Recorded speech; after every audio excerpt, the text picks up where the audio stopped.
There's a 1 in 8 chance that a woman will develop breast cancer in her lifetime. And for Black women, we're more than likely to be diagnosed before the age of 50. Head to BaptistHealth.net right now to schedule your mammogram and be on the proactive side of care. Mammograms save lives.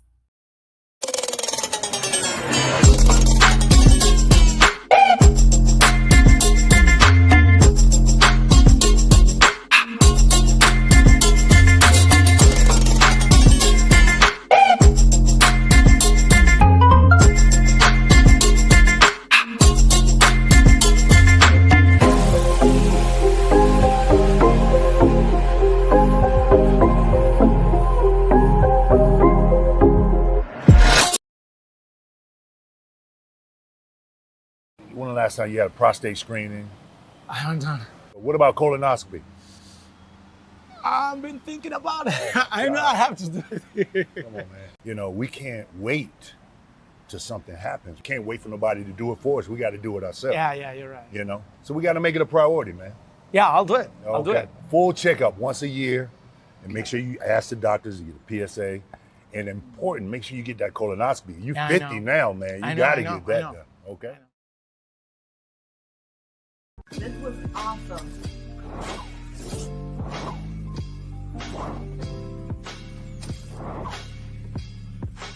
Thank you for tuning in.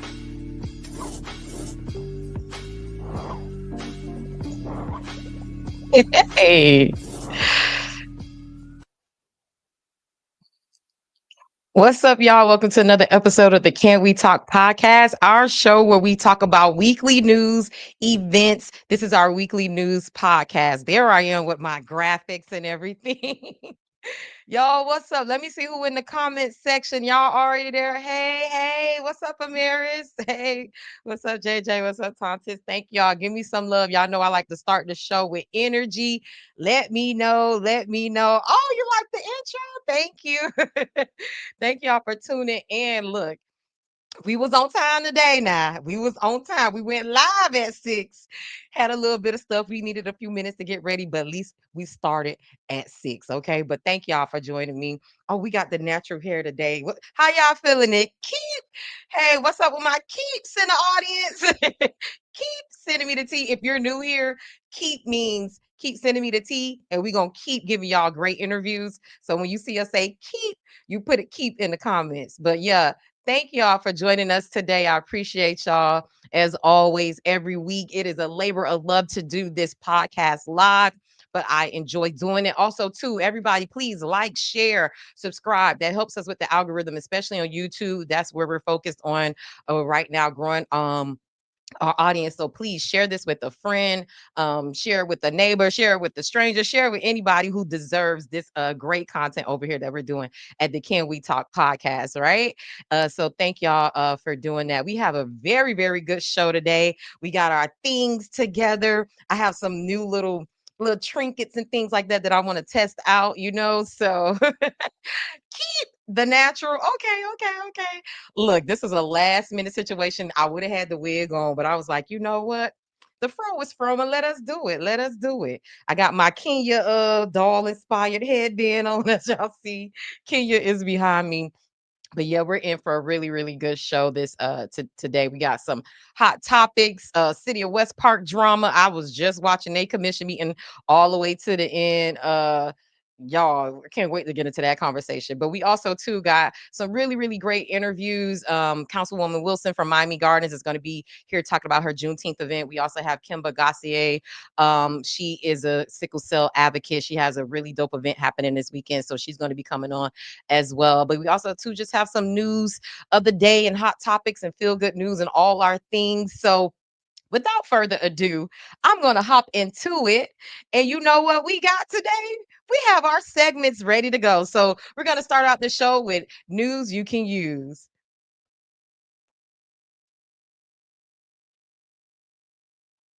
Hey. I hit that twice. Sorry, didn't mean to, but this is our news you can use. So our first story up for today, we're talking about in our news you can use segment. is ABFF. We're talking all things ABFF. And as you know, it kicked off yesterday on Miami Beach. They had their red carpet event and their opening night party.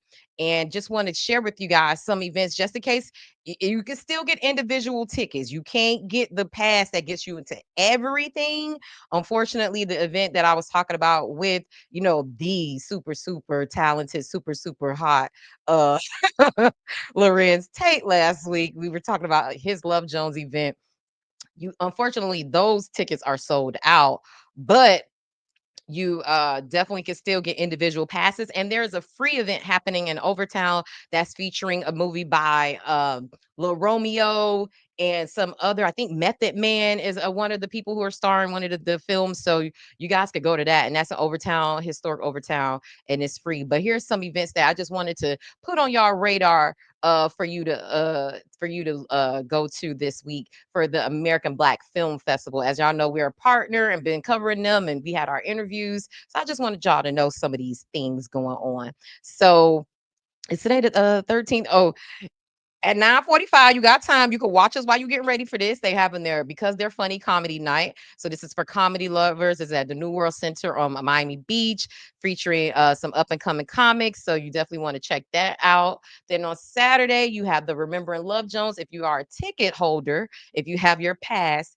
you can definitely make it over there to that. That's going to be a treat. I am sad that I could not make this because if anybody knows me personally, knows that I am a Love Jones fanatic. Okay. So definitely if you got your passes, go over there and let me know what's going on. We also have our Hilo News team, our managing editor, Derica, and our reporter, Justin, they're on the ground covering it. So if y'all see them, say hey, and they'll be giving us coverage. Stay tuned to our social media for, the current events and the hot and breaking news. But we'll also have a recap later on as well. So also, too, you have the Remember Love Jones, hosted by Scott Evans. Then you got the legendary White Party at M2 Nightclub, and it's a celebration of all whites, the closing night event. I love that event as well. But you could go to the ABFF website and get all the full schedule of events because there's different screenings and things like that you could go to that independent movie producers and big film houses are producing that you could go to that you don't necessarily need the passport. You get a one-day ticket for. And then this is the event that's happening in Overtown, the ABFF Community Day, featuring Trouble Man, Wednesdays with Gramps, and The Reject, which is Commissioner South Day Commissioner McGee's movie that stars Romeo Miller, Lil Romeo. Like, you definitely want to check that out. And yeah, Trouble Man is featuring Method Man. And this man, he played in Spawn. I can't think of his name, but he like real buff and real hot. He's in this movie too. But go to HoloNewsMiami.com. We got all the oh, thank you, Amir's boo. Hey, we got all that listed there. We also got a link to the ABFF website as well for you, so you could take a look at all of the events that's happening. But we wanted to give them some more love and some more support, just so y'all could get that last minute push to go check it out. So the next story on the news you can use segment is this. And look, I also got some other things that I'm playing with. Okay. I forgot to put this up. Uh, but we have our banners and everything else. So look, when I'm talking about a topic, I'm gonna have this on the screen. So up next, we're talking about Florida leaders sound alarm on high ass insurance rates. Okay.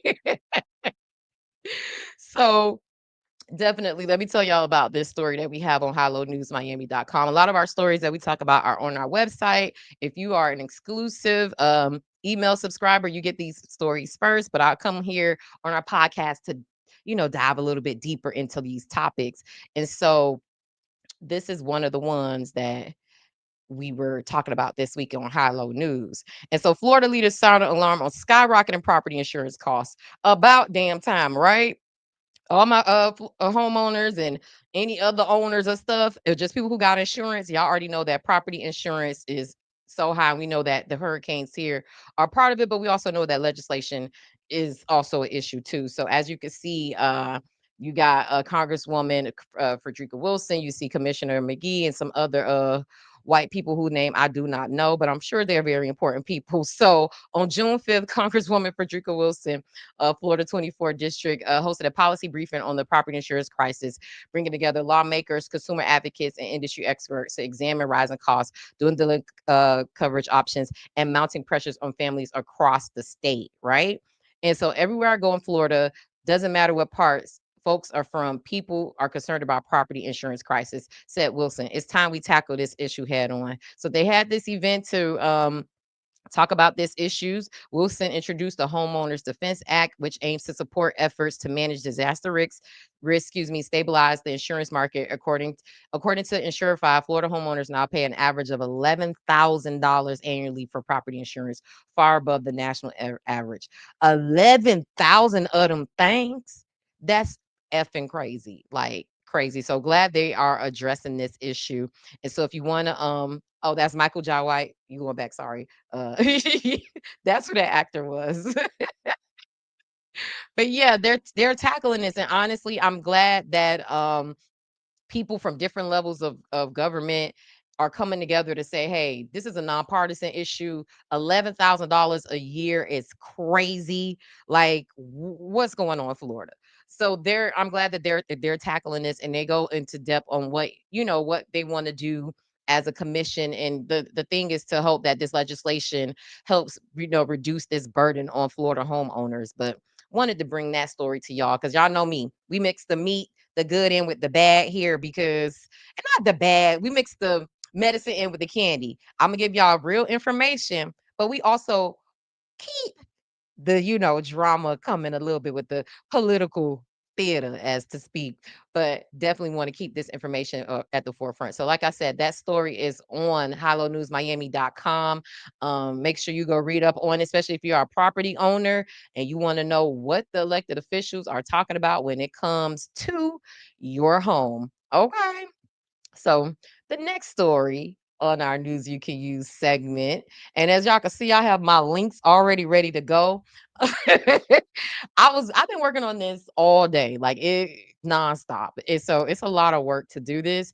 And just an aside, let me pull this up while I'm talking about it. But we partnered with the Emma Bowen Foundation to put out a job listing to solicit candidates from just the media background, and it's been really, really good. Like we've gotten a lot of inquiries from people who want to work with High Low News. And so this is the job posting that we did.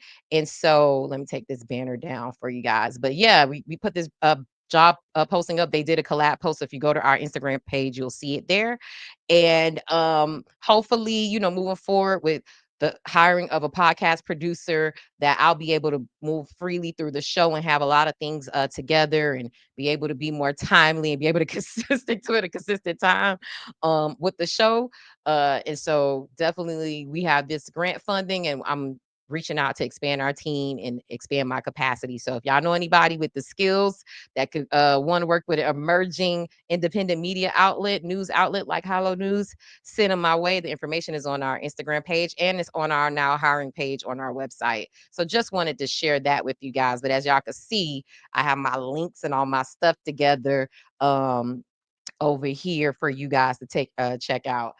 First of all, I need to do a quick share real quick. Are y'all okay with that? Because I'm trying to figure out what's going on with the algorithm today, because the last two shows, we ain't been getting as much love as we used to get.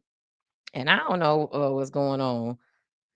Like when we first started the show, it was juicy, juicy, juicy, a lot of views. So and anybody give me some tips, because I don't know why we going down like this. We need to be accelerating, and yeah, I'm a little concerned with that. But we gonna keep trekking like it's a million people watching, okay? Because for the people who care, I appreciate y'all for being here. Replay gang, I'll always appreciate y'all as well. We do a little bit better on our replay numbers, but trying to figure out what we need to do. It may be the promotion. I don't be promoting early enough. So hopefully with this podcast producer, I'll be able to promote in advance so people can, set their calendar or their timer to work with us. So that may be something too. But Yeah, child. The next story on our news you can use segment is DeSantis is banning cell phone use for elementary and middle school kids.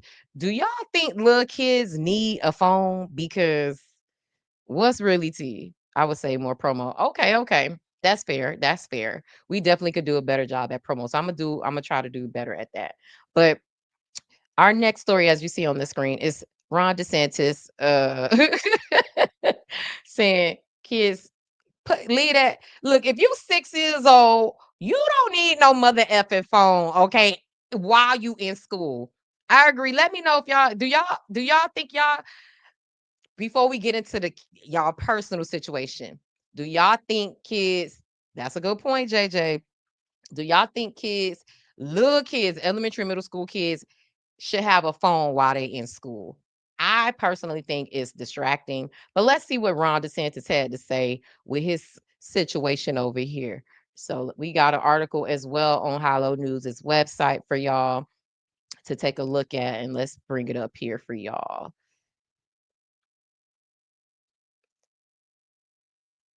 And so the person who's watching this in my house, I can hear myself. So can you turn it down? Because it's a little distracting, baby. I need you to cut that down or go in another room because I can hear myself talking. We live. This is what it is. Okay. This is what it is. No, we didn't have cell phone growing up. We were fine. They don't need the distraction. Okay. Yeah, I'm like, come on, boy. You right here in the room with me. I hear everything I'm saying. So DeSantis bans phone use for elementary middle school kids. Uh This is true, and that's why I love him. He's supporting. He's just a little loud with it. But I appreciate you, babe. But yeah, earlier this year, Florida lawmakers proposed the in-school cell phone ban for elementary and middle school students during the school day. As it stands, students are not allowed to use their devices during instructional time. Coral Gables Republican Representative Demi Busada, excuse me if I said your name wrong, spearheaded the bill, which left the House with a 84-14 vote and made it to the Senate, where the bill passed 26-5 vote. The bill made it to Ron DeSantis' desk and has now been signed into law.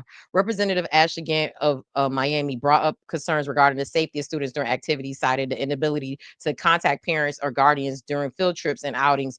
Rep. Basada fired back with, "We did it when we were in school, and that people of her generation didn't have phones and we didn't have smartphones. Our parents were able to get a hold of us when they needed to by calling the front office," according to NBC Miami.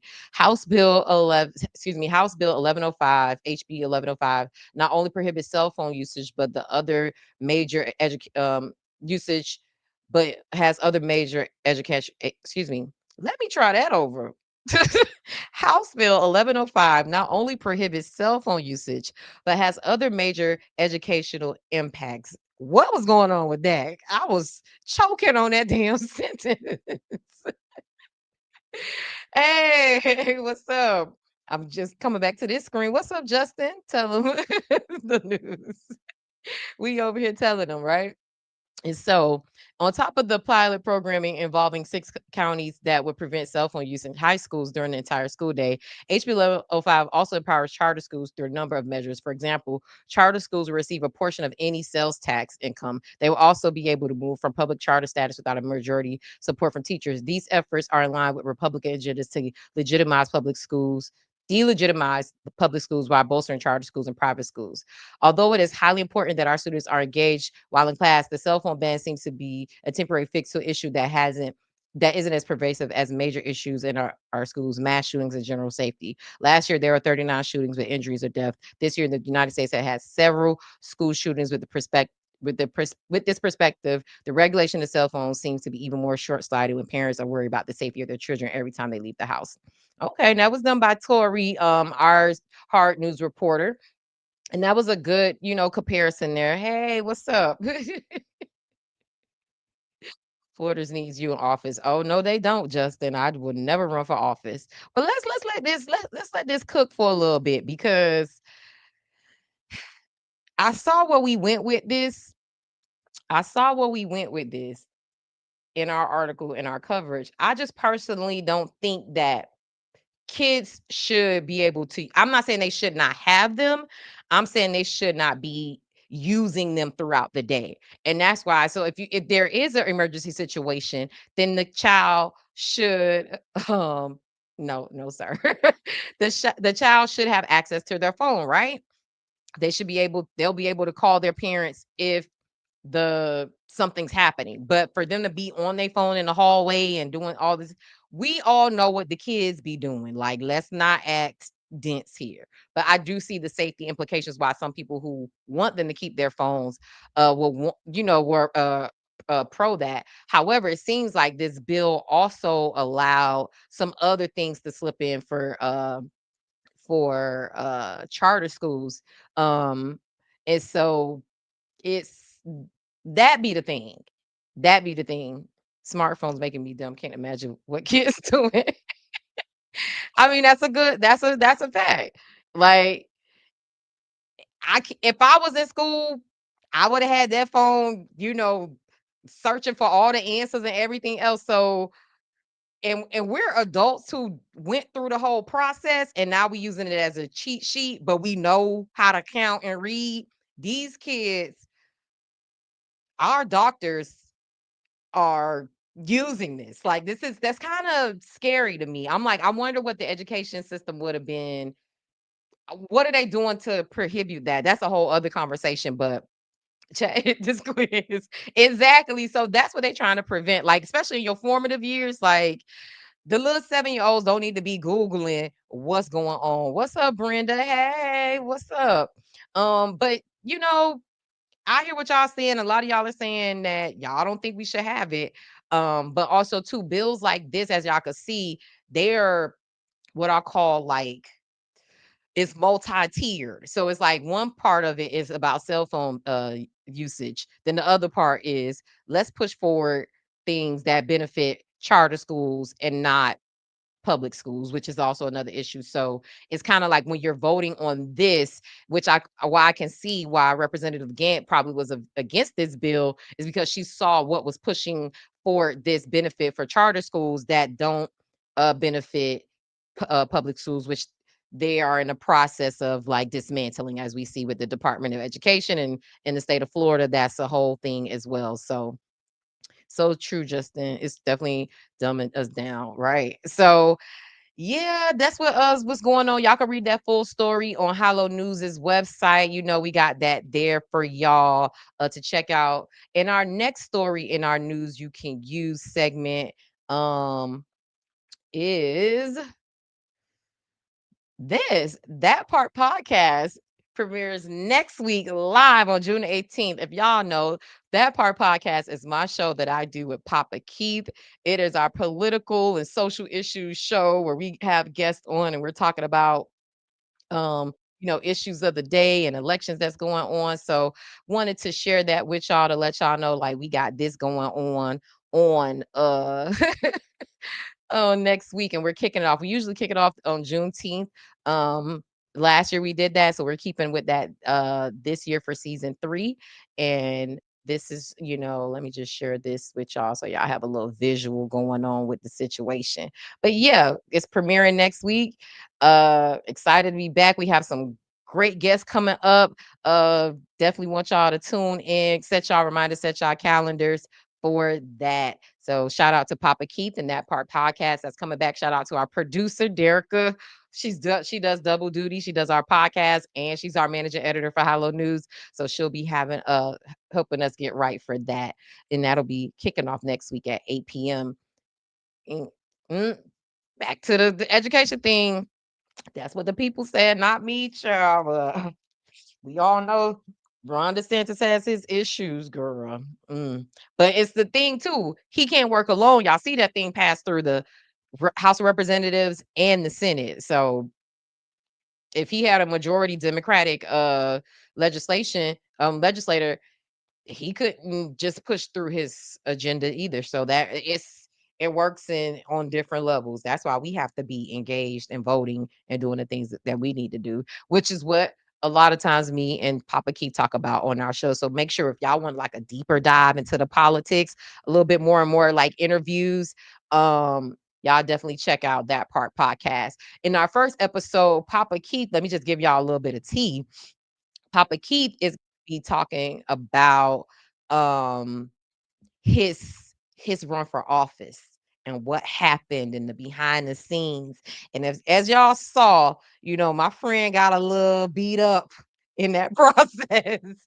He was dealing with, people, the opposition, the people he's running against, and they ran some not so nice campaigns against him. So he's going to talk about his experience and why he ran and give some exclusive, we're going to have a little heart and soul conversation about how he really felt about that process. So y'all make sure y'all tune into episode 1. And our guest is on perfect timing, perfect timing.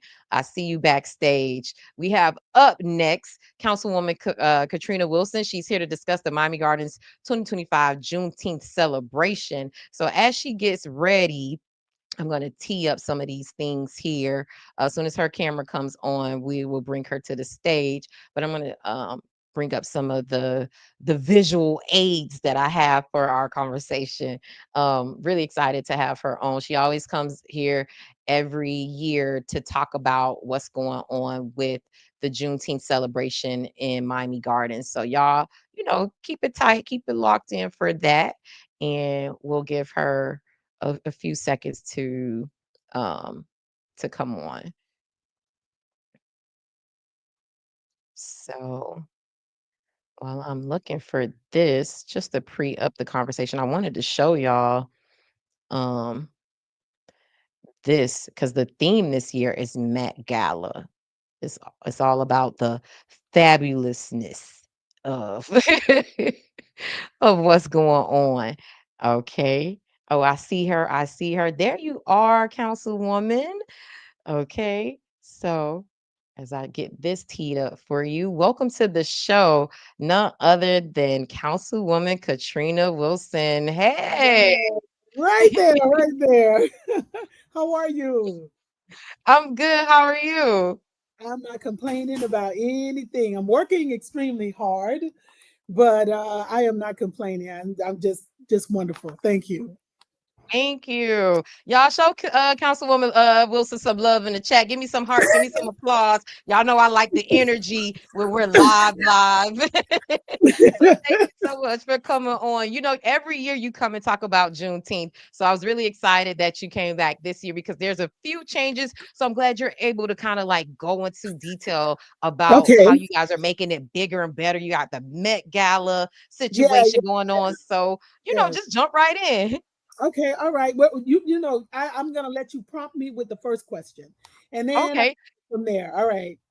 Gotcha. So tell us, give us the idea behind or what went behind the Met Gala theme, because I thought that was a little bit different from what you guys have done in the past. Yes. On such a serious tip, we are in uncertain times with our new administration that is in our country, and some of the decisions that are being made are affecting us immediately as it relates to how we make decisions, right?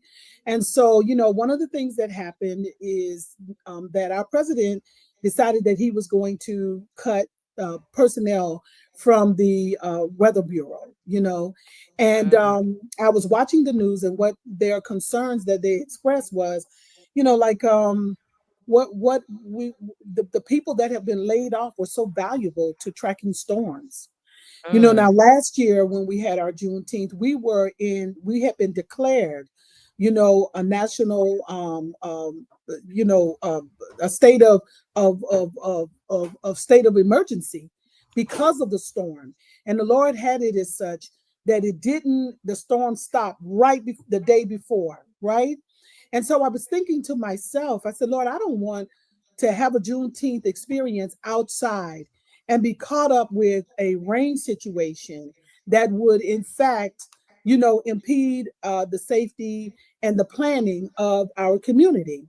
Because normally we have it at Hard Rock Stadium.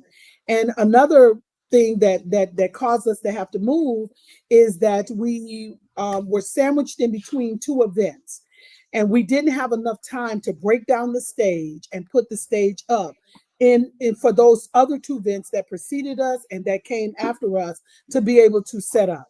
And so those two issues were significant to us deciding to find another location that was large enough to accommodate Juneteenth, as well as to determine whether or not it was worth spending the money that it would take to have an event that would essentially be rained out, specifically when I wasn't sure that the weather service would have the kind of personnel needed to project the storms and their capacity to do harm. So I said, well, you know what? We were looking so forward to doing the 5th annual because 5 is a major Oh, year. wow, it's been 5 years. 5 years. We started our first 2 years at Calder, and Calder is under construction. They're in the process of rebuilding and renovating. We have become South Florida's newest international destination. So our city is hosting or serving as host to major events that are coming into Miami Gardens, which caused us to be sandwiched in between two major events that were happening this summer. And so going to Ives Estates was not far away from the city of Miami Gardens because we were really planning to have a bang up experience outdoors. But once again, I just was afraid that knowing what June brings us in terms of the weather, coupled with our current state of affairs at our weather department, I just said I wanted to err on the side of caution if that was going to be the case. That's actually fair and valid. And as you know, I watch, a lot of the city council meetings, especially recently. And so to me, you've explained this, but also too, I think some of the residents who maybe didn't catch maybe your first or second explanation of it, maybe didn't understand like all the thought process that went into your decision. It wasn't just a knee-jerk reaction. It was trying to have precaution is what I'm getting from what you're saying. Yeah, oftentimes, right, our residents they give things a lot of thought. Unfortunately, when you deal with some, they give a lot of thought to things without really finding the facts out or the thought process that was out. And before we spread things that may not be true or that may cause you to think of things in a different way. And so there is no need for us. Like when we take a look at a gala, like people might say, well, why would you want to do a gala? And why would you want to dress up? Just like people who say, well, how come we can never do anything inside? Why do we always have to do everything on the outside? You see what I'm saying?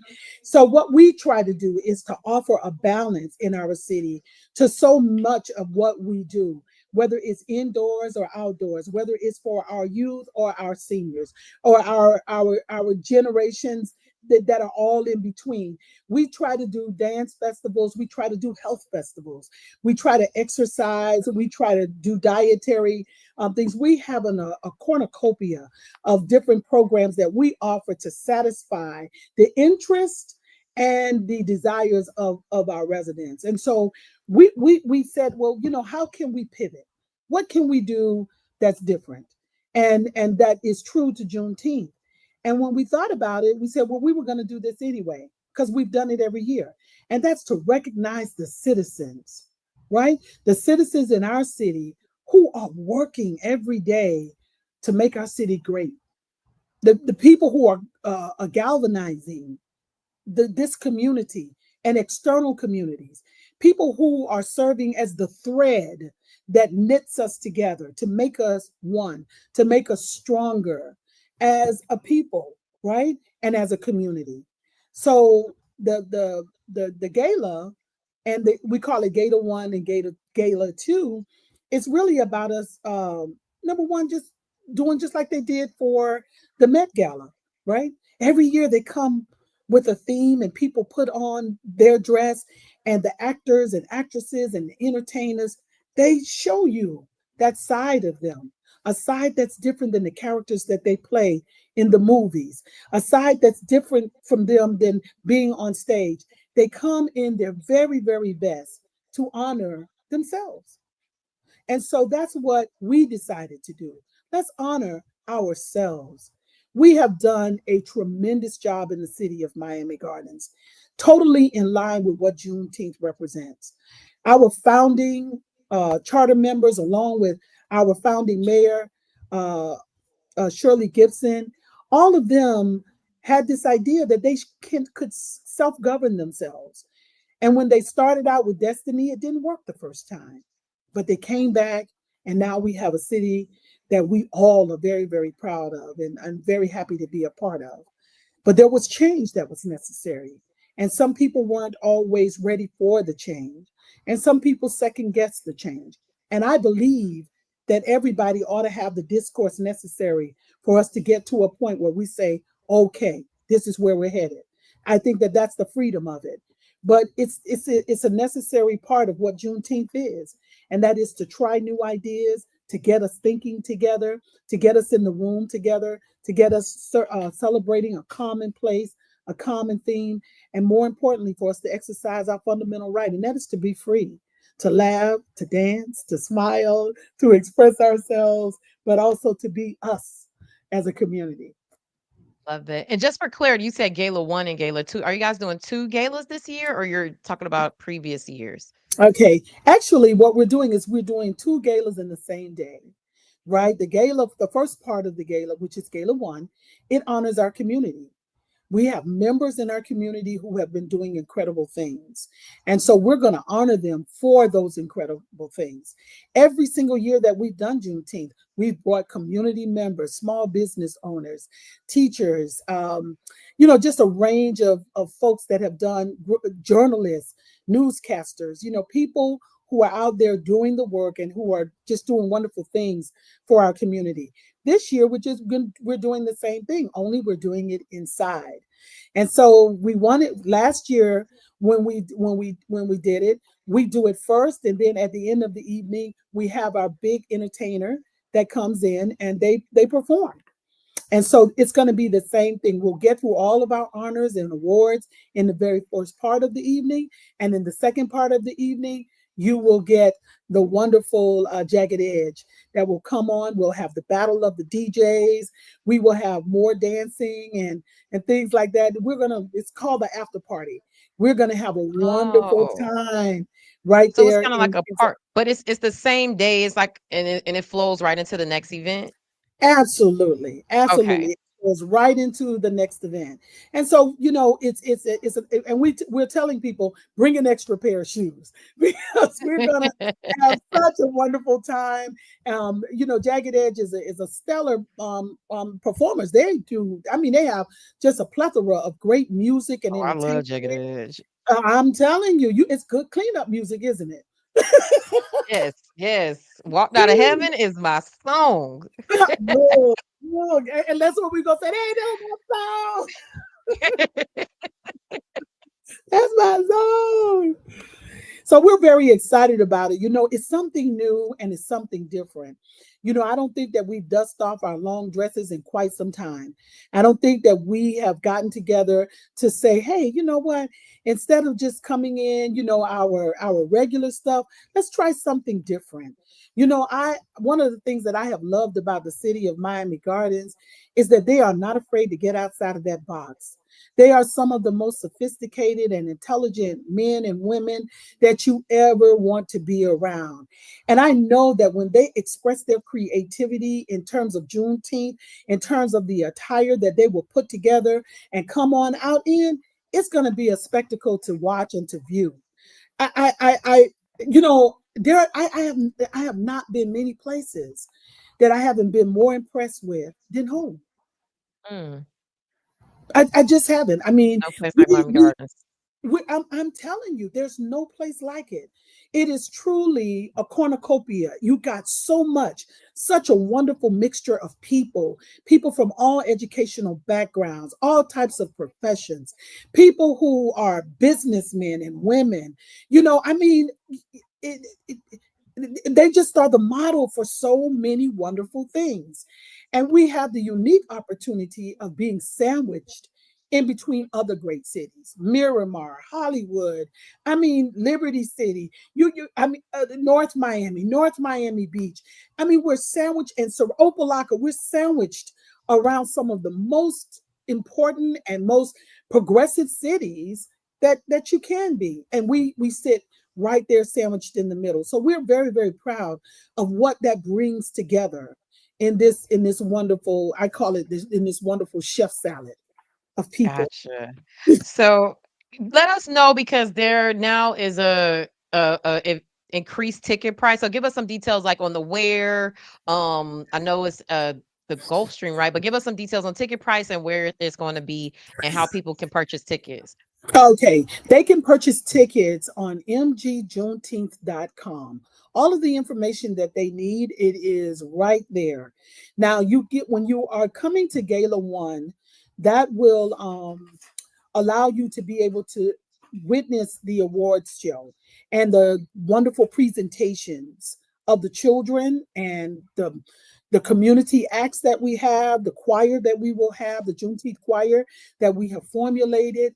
You will get an opportunity to see the work that many of our awardees have completed inside of the city, as well as in the larger part of Dade County, because we will have that in we will express that to you in many, many ways.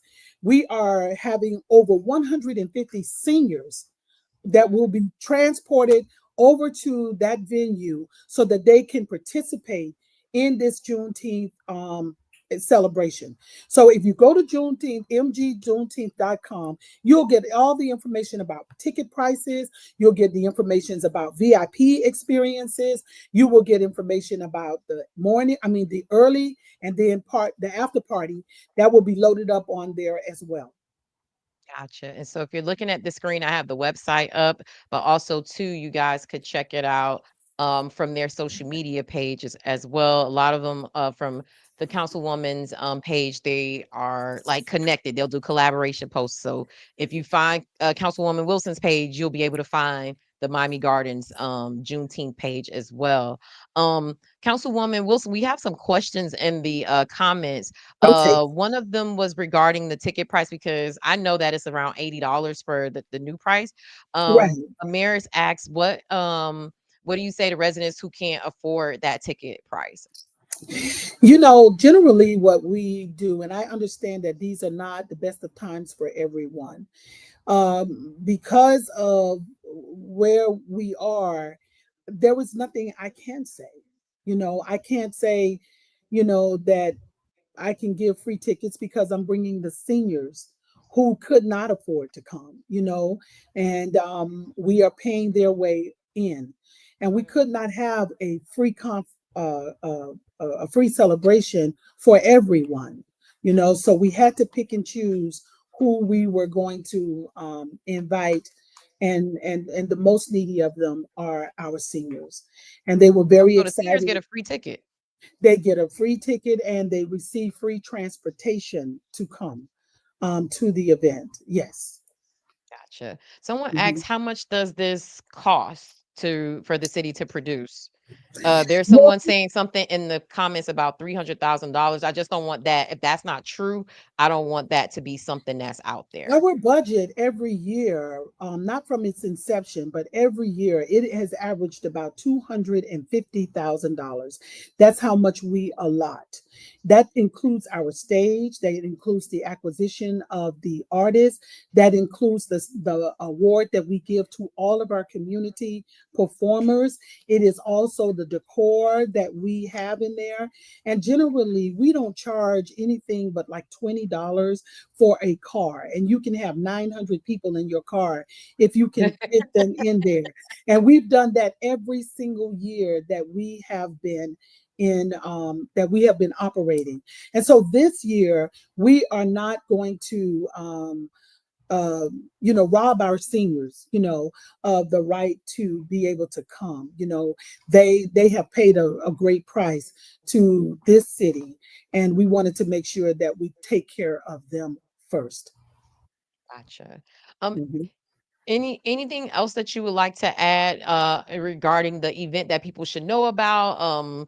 And I know you guys already had like a kickball event. Is this the or is that the Yeah, only event, or is there anything else that's going on for Juneteenth celebration? yes, we had a community kickball event, and that event, this was the first one that we did. And what we did was we partnered with Commissioner Keone McGee along with Commissioner Oliver Gilbert, and it was about the North meeting the South. You know, one thing that we've got to do is that we've got to continue to join and connect with other communities.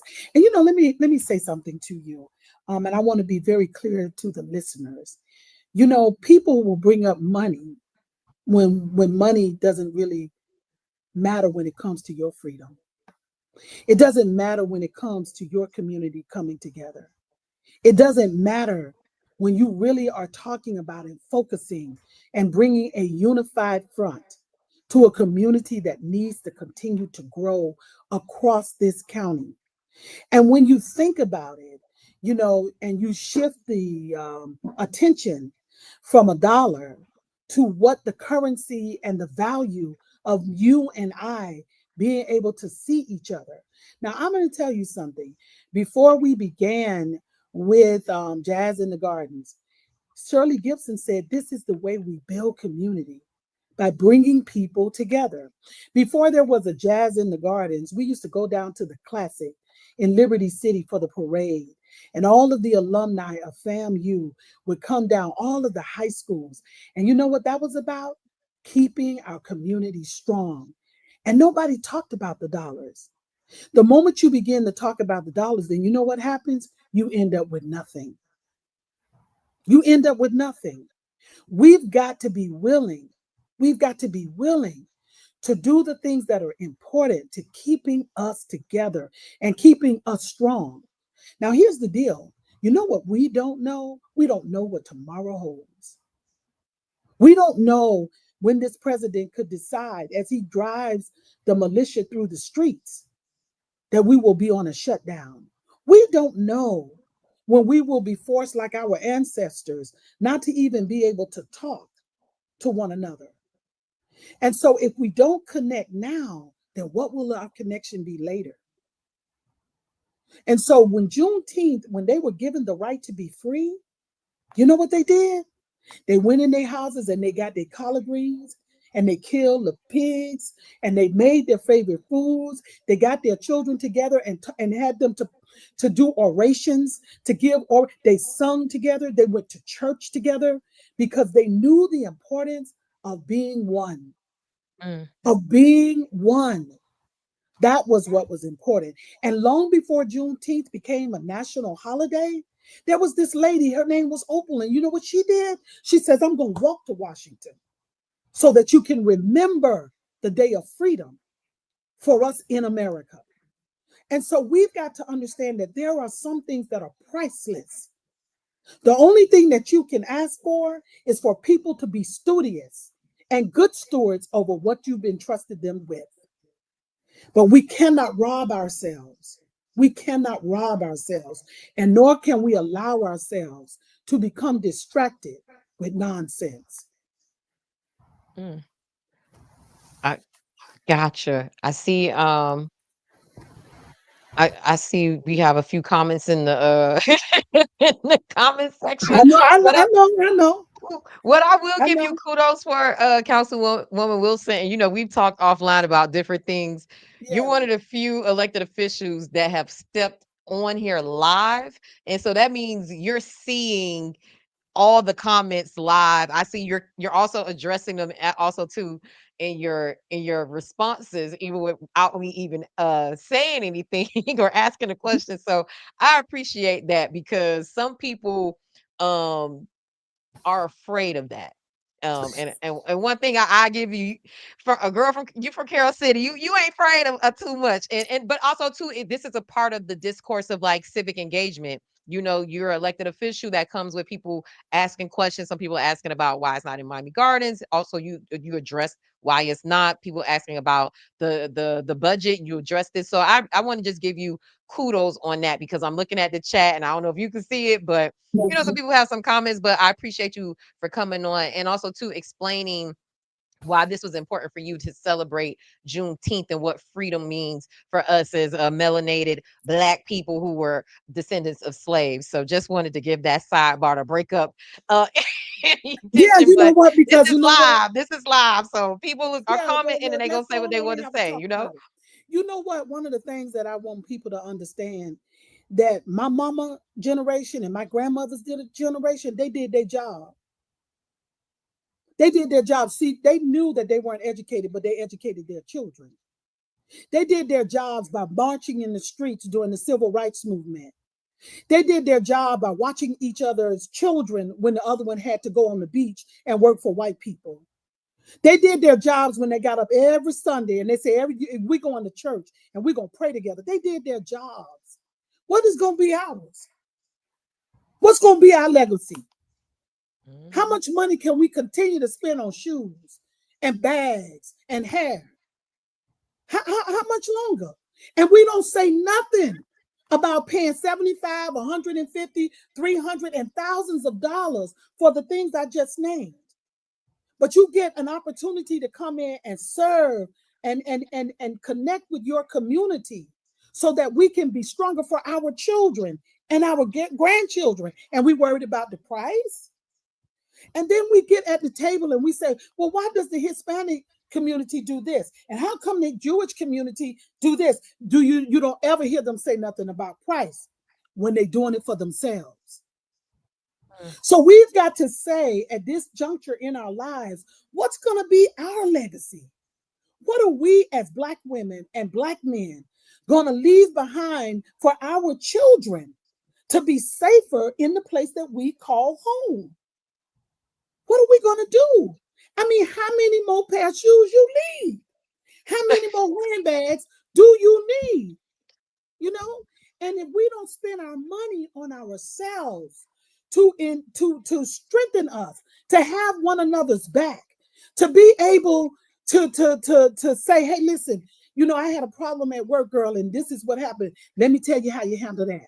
Or you know what? I'll pick the kids up for you and I'll drop them home and you pick them up. That's how our community stayed strong, because we were always moving toward the overall and the overarching goal, and that's to keep us together. And we're going all over the world, but we're not taking care of what's here at home. And so why I say that is that don't let people distract you off of what is really, really important. And that's us being together. You know, like the people talk about the phone, you know, people talking about these phones, and you know what they're saying? The phone got more impact on my child than I do. And so the question I ask is, who buying the phone? You shouldn't pay for nothing that got more impact over your child than you do. Yeah. We was just talking about cell phone usage and being banned in the school. You follow me? And the biggest thing, the most important thing that our community has had, especially Black women, is that we gather and we talk. And we have an exchange. We used to have the grandmothers that were there cooking and would tell you, hey, baby, don't you do that. Listen, if you need so-and-so, come over there, go see Miss Hattie. This is what they did, because they were women of wisdom and commitment. And so when we begin to talk about, oh, well, how much is the money? Well, wait, let me ask you a question. How much does it cost to send them to jail? How much does it cost to send them to rehab? How much does it cost to find our grandchildren that's out there in the street? How much does it cost when our daughters can't pay their rent? How much does that cost? So we've got to begin to shift and know that we have a responsibility to do something to make sure that we have a better path for our girls and our sons. Because I don't know about you, but this thing hurt when you see these children hurting. It hurts when they come to school and they don't mama not picking them up. You know what? You understand what I'm saying? Because she working. We got to say, no, I'll pick them up. We got to start coming together and helping one another, because this is not cute. You with me? Yeah. Look, you always got a word when we talk. And just to play devil's advocate, some of the chatter Yeah, that I've heard in the community is that yeah, it's not the events, it's more so maybe some of the quality of life issues, like yeah, illegal additions and maybe dumping and like some yeah, of the large events. So sometimes it feels like an imbalance in Miami Gardens when it yeah, comes to events versus addressing some of the residents' issues. yeah, However, to your point of this is something that you've been doing for 5 years, and also it's a way to combat some of those things like uh crime or bringing more quality of life like mhm, events and nice events in our neighborhood. So I do hear both sides of it, but I yeah. know some of that chatter is coming from those, Well, that let's talk. faction of people who Okay, say well, these things let's like talk. illegal dumping and crime and things and youth programs. We have so many events in Miami Gardens. All right, then. Well, let's talk about it. You want to talk about it? Because I'll tell you about it. Like one of the Let's go. things. Let's just talk. Let's talk about trash, right? Let's just talk about the illegal dumping that we have, right? The moment you start to find someone for the dumping that they put in front of their house, what do you think their reaction is? City always charging us for something, and why you doing that to us? And Okay, y'all. right. So we robbing them then, right? So what we have to do is that we have to give them time to make the adjustment. See, sometimes it's just like an abused person, right? When they've been abused for quite some time, you have to give them time to heal from the abuse, right? So we as a community, which is why Shirley Gibson started to say we can self-govern, is because we were abused, we were neglected here in the city of what we call Miami Gardens, because the county wasn't providing us the kind of support necessary to get the garbage removed, so the people who were living here developed the habit, right, of not doing it. So in order for us to clean the city up, we have to give people notification and say, okay, come on, let's get this cleaned up. There were a lot of houses that did renovations on the house, didn't have permits. They never did. And so now when we come in and we find it, because other residents are reporting it to us, we don't go looking for it. They call us and say, guess what? They got all of this stuff in the back. It's an eyesore. And when we go out and we see it, we have to then fine people for it. And more often than not, we give them a lot of time to bring it up to code. We're not here to try to just throw people out, or we don't come in and just try to make money on the backs of our residents. That doesn't work for us. What works for us is fixing it. You see what I'm saying? Now, can we fix everybody's house? That's not our responsibility, right? But our responsibility is, let's clean the streets up. Let's make sure the trash is done. Let's make sure that the trees are cut back. And we do that. But the flip side of the coin is when we come and tell a resident, this tree is in your yard, it's hanging over the sidewalk, you're going to have to cut it down because people are walking on the thing. We get cussed out by the resident. Wow. You follow me? And so Yeah. now we get branded the bad guys because the neighbor is the one who is complaining. So what we are saying is it takes a little bit longer because we recognize that you can't do it overnight. You're not going to be able to do it overnight. But what we can say is look at what we have done. Look at how the streets are paved. Look at the lights being put on. Look at the parks being repaired. Look at the quality of the neighborhoods now versus 10 years ago, versus 8 years ago, versus 5 years ago. Look at how our lights and how we've reduced crime. Look at those kinds of things. Look at the quality of the schools and in terms of how they have improved. Look at how people are coming in and leaving and not having one moment of crime. It's a blessing when you can only complain about traffic on event days. But for the most part, you're able to come and go with relative ease in our city because one, we have residents who are letting us know where the problems are. And two, we are working with the residents that have problems to ensure that they are able to mitigate it. But the last thing that we want to do is take people's money, you know? Now, I'm going to say it again. Walk through our neighborhood, ride through it, and you will see the transformation that has been taking place. We can't go through every neighborhood until we get a report that something's wrong. And when we get in there and we start to have to fix it, the people who they reported, they're not happy about that. And we receive the brunt of their anger.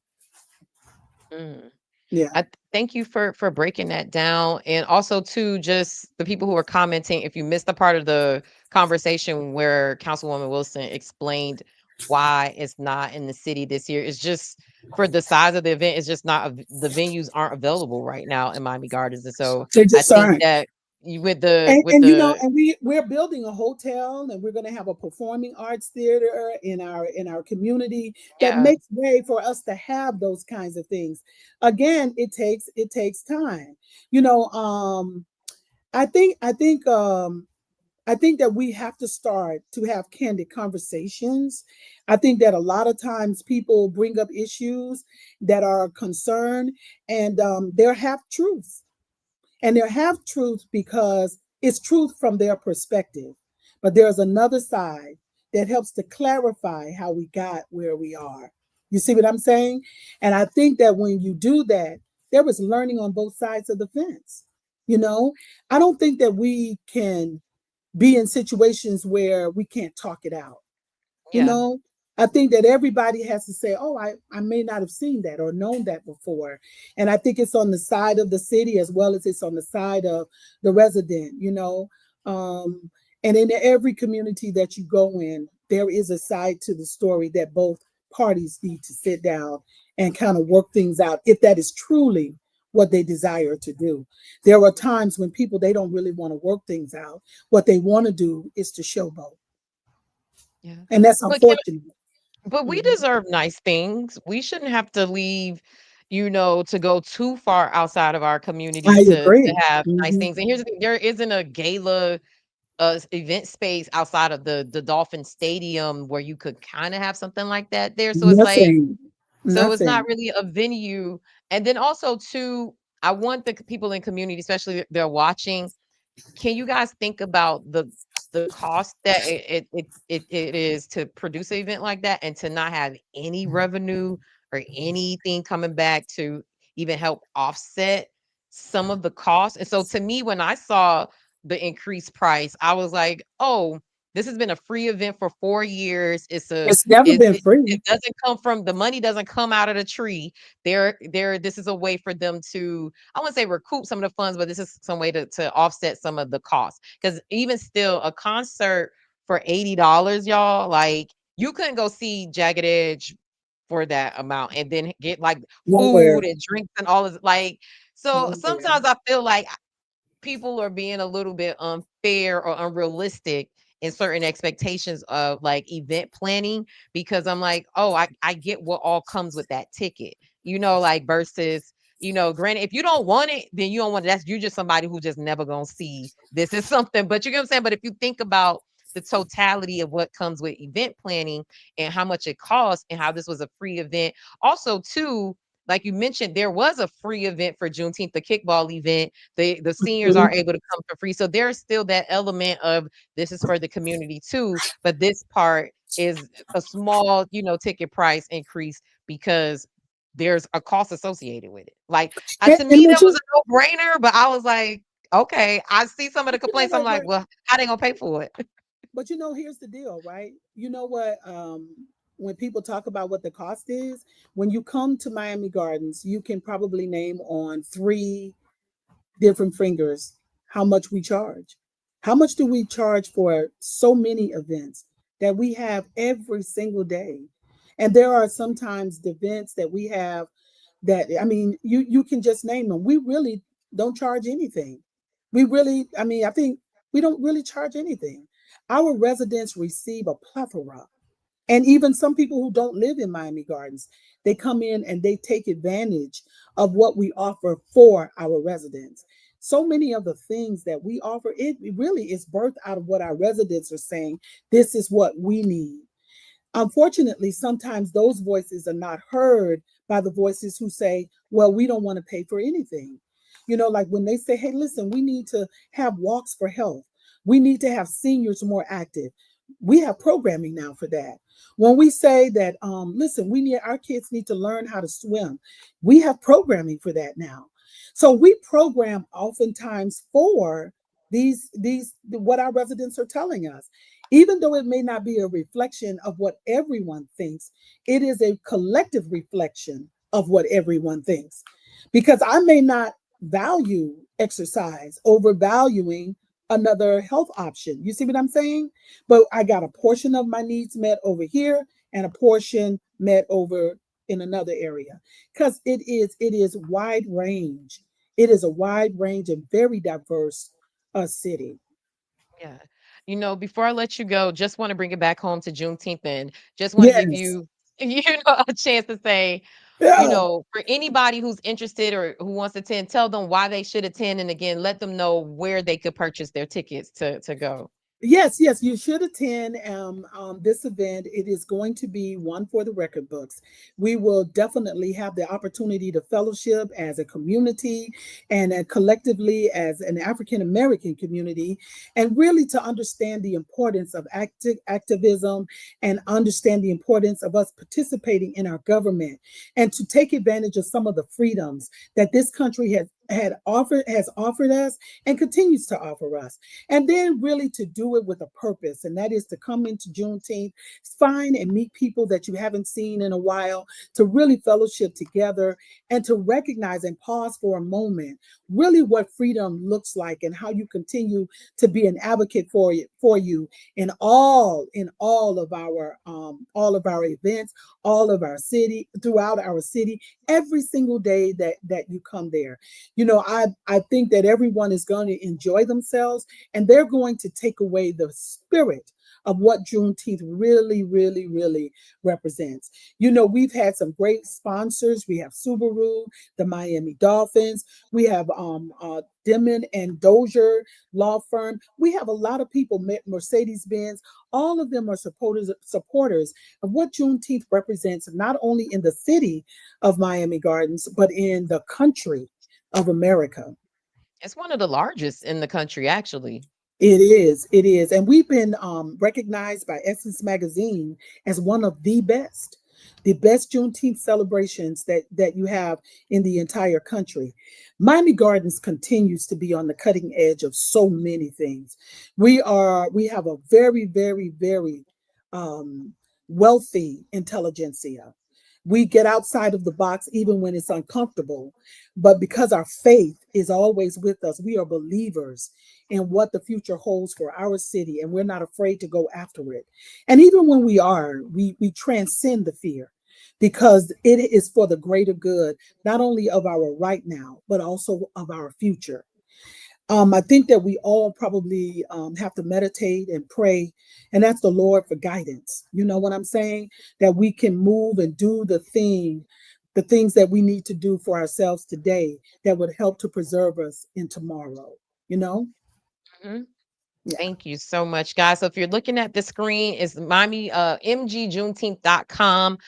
Get your tickets now. I think these are the only events, because the kickball event was before. So this is the last Juneteenth event that you guys are doing for City of Miami Gardens, just to answer that question in the chat. But tell them Hilo News sent you, y'all. We appreciate our guests coming on live.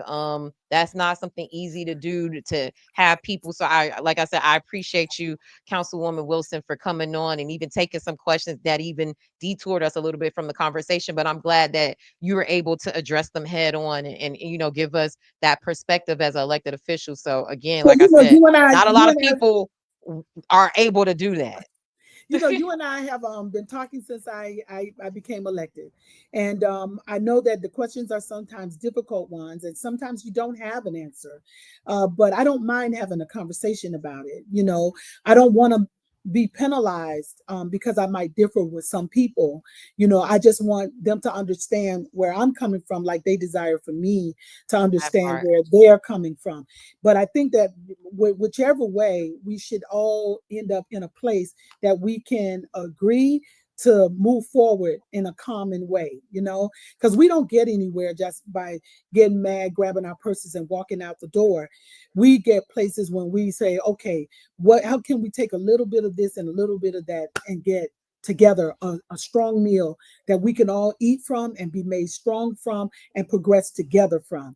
That's the way communities that are strong and sustainable, that it gives them the ability to continue to elevate. So we can't just get mad every time we hear something that we don't want to hear.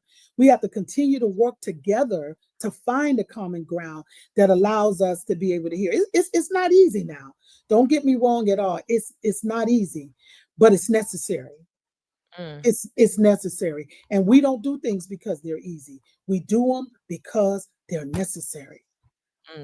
That part might drop on that one. Thank you so much, Councilwoman Wilson, for coming on, talking about the Juneteenth experience. I hope that is a success. I haven't been to one since it was at Calder, so hopefully I can get to this one this year to see Jagged Edge. Y'all, I know I gotta get my a good dress. I've been trying to lose some weight, so I've been wanting to dress up too much. Listen, you got to dress up. Let me tell you something. Miami guys, now one of the things that's true. Oh, they can fall in there now. I'm trying to tell you now. I'm trying to tell you. I can't wait to see the fashions. I cannot wait to see the Juneteenth fashions. Okay. I am excited. And someone asked me, they said, well, Councilwoman, can we wear African attire? I said, what you talking about? Yes, you can wear it. That's the way to go. The way, the red regalia of the head. You see the picture in the back?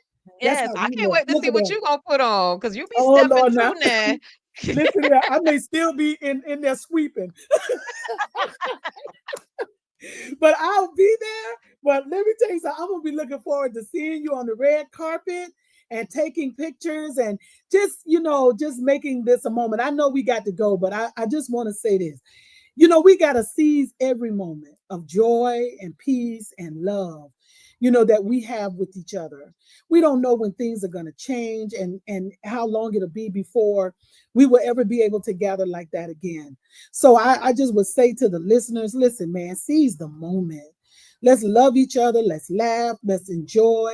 Let's have a wonderful time together while we are free to do so. While we are free to do so. That's all I say. That part. Thank you again, Councilwoman Wilson. Hope to see you next year talking about the Juneteenth experience. And as always, thank you for coming on and being a friend of the show. And kudos and God bless on another great Juneteenth event. Thank you. Thank you. Bye-bye. Oh, that was a good conversation. Look, like I said, I will give Councilwoman Wilson her kudos any day, because a lot of elected officials don't like to come on here live. They understand that it's things and stuff like that coming at them, and she just was like, "Yo, let's go!" Like she's like, "I ain't scared of y'all." But also, too, the Juneteenth event is a great event. I've been to the one at Calder that they had. I haven't been in a couple of years because I haven't been in Miami during Juneteenth, but it's a great event. So I would encourage anyone to go get your tickets, support it. It's celebrating Juneteenth. They got Jagged Edge. The tickets are like $80 something. Go to the website and get the exact they have the link on there to get to the Eventbrite, so you get the exact number. But yeah, she wasn't afraid of the fire. And look, also too, y'all, I think I'm gonna do something that my good friend and mentor and somebody I look up to, when Funky Don even has a guest that maybe people may want to come, like when he had Amanda Seales on, he wasn't really looking at the comments or giving them too much. I think I'm gonna do that, because I also too, when people have had conversations with me in the past, we just get to have that conversation. Also too, this was a conversation about Juneteenth, and I don't want people to feel like I'm going to ambush them with situations. She didn't ask for questions at that dance. I won't even tell y'all how many of y'all faves be asking for questions and wanting to know what to say. So the fact that she came on and did that, even given our past coverage, I just got to give her a lot of kudos for that, because some people have not and will not do an interview with me on the Can We Talk podcast. There are PR reps who tell their clients not to come on my show because they feel like it's a hardball interview. And the fact that she's like, yo, there's still an audience out there that's the Hilo News audience is valuable enough for me to come and tell them that they should be at this event. And so we gotta figure out, we gotta be nice too, y'all. We gotta give the people a chance to come and talk about what they want to talk about. Because here's the thing, if she was coming on to talk about something legislative or something with the city, then that's a different conversation, and we preparing to do that. Juneteenth, like that one ain't too that's not no life or death situation. It's an event happening. This is why celebrating our freedom. Like, let's have that conversation. So I appreciate her. That was a good interview. We're gonna chop that up and put that on the Hilo News website for y'all to just check out the interview from this podcast.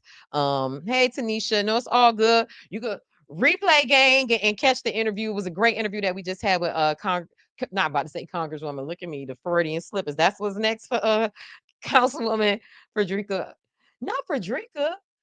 Councilwoman Katrina Wilson. Because there's a few Wilsons in Congress and Wilsons and stuff like that. But yeah, thanks for the explanation. Yeah, look, Brenda Providence and who was that? And Journey to the Root. Y'all was not making that an easy interview for me. Come on, man. Y'all can't do me like that now. Don't do me like that. Because I still want to be able to.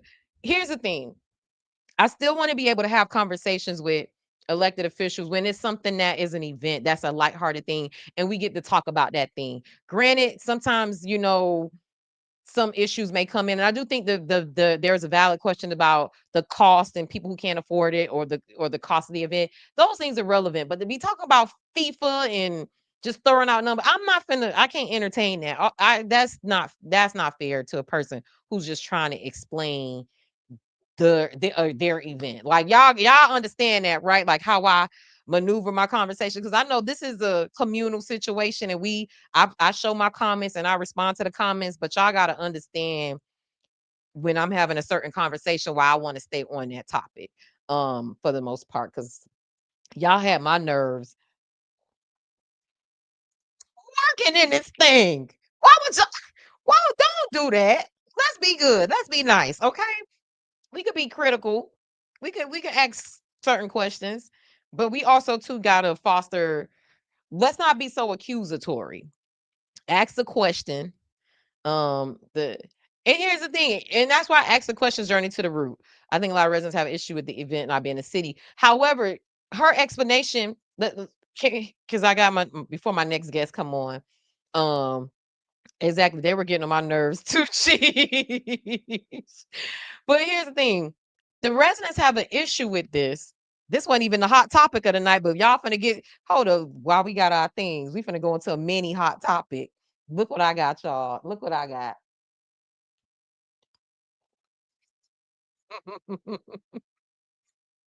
We got our graphics.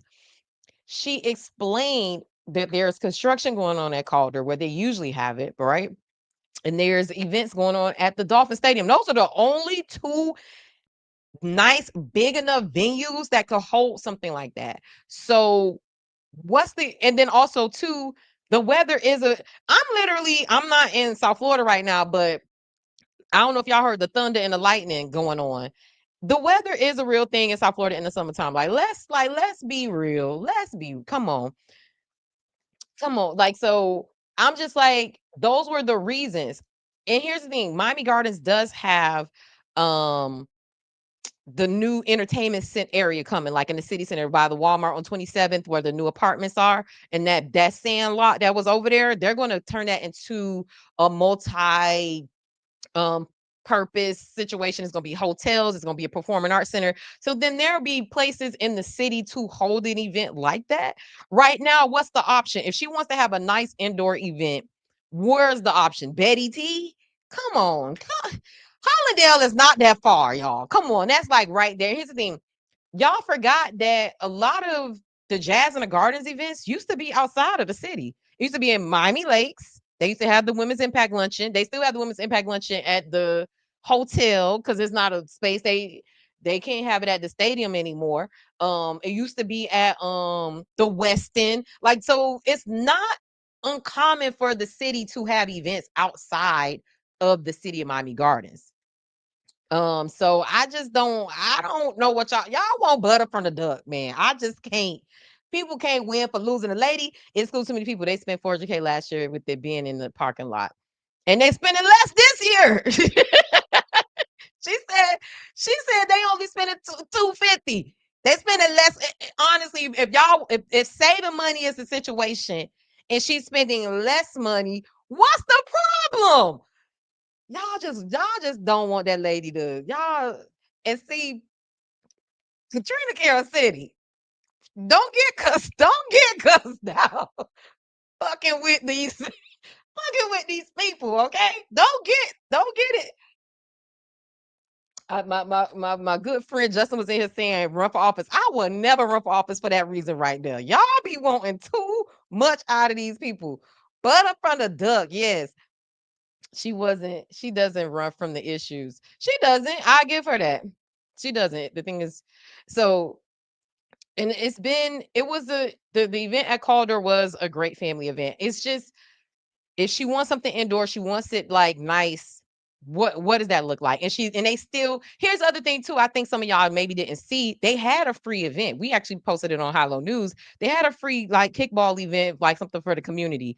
And then they're also too offering free tickets to the seniors for this event. From my understanding, somebody was saying it's like Gala 1, Gala 2. I'm not sure. From my understanding, the seniors get tickets. They're free for the event. Like, to me, that's all of it. If so, I'm not sure if the seniors tickets, like, I can't see them making the seniors leave for the concert. Like, so she didn't say like it was only for Gala 1. She was just like, it's for the Juneteenth event. If I'm wrong, y'all let me know and I'll clarify that and put a whole correction up. But from my understanding, just from this conversation, the seniors get a free ticket to the Juneteenth event, which includes, to me, the whole situation.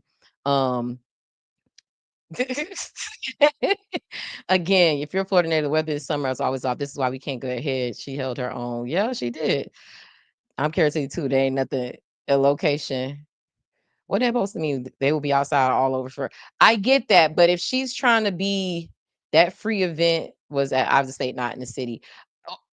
Okay, that's fair. But the reason why it's not at Iowa State anymore is because she's trying to plan ahead for weather. If it's what? Journey to the root. I'm about to pull the root out on like journeyology to the root. Why are we acting like it don't rain every day in the summer in South Florida, in Miami? Like, too much time in that. Yeah, I just like, wait, what you mean, Tanisha? What you mean? Too much time, it is what it is. But I'm just like, it rains in South Florida. It rains. So it makes sense to me. Like, if you want to have an indoor event, this is what the solution was. If y'all don't like the event, I'd rather here's a true tea. If you don't like the event, if you don't like it, you don't think it's a good idea, then say that. But to keep going on and on about why it's not free and why it's not outdoor no more, why is it? They had she explained it. The outdoor solutions that they had wasn't a thing. She also was concerned. Let's not act like Donald Trump didn't dismantle the whole weather situation, that department, and people who predict the weather. And then also too, if you want to have something indoor to get ahead of inclement weather, there's no other options in the city of Miami Gardens. Okay, like, let's just be real. So this was the solution, and this is what it's costing. This is what it is.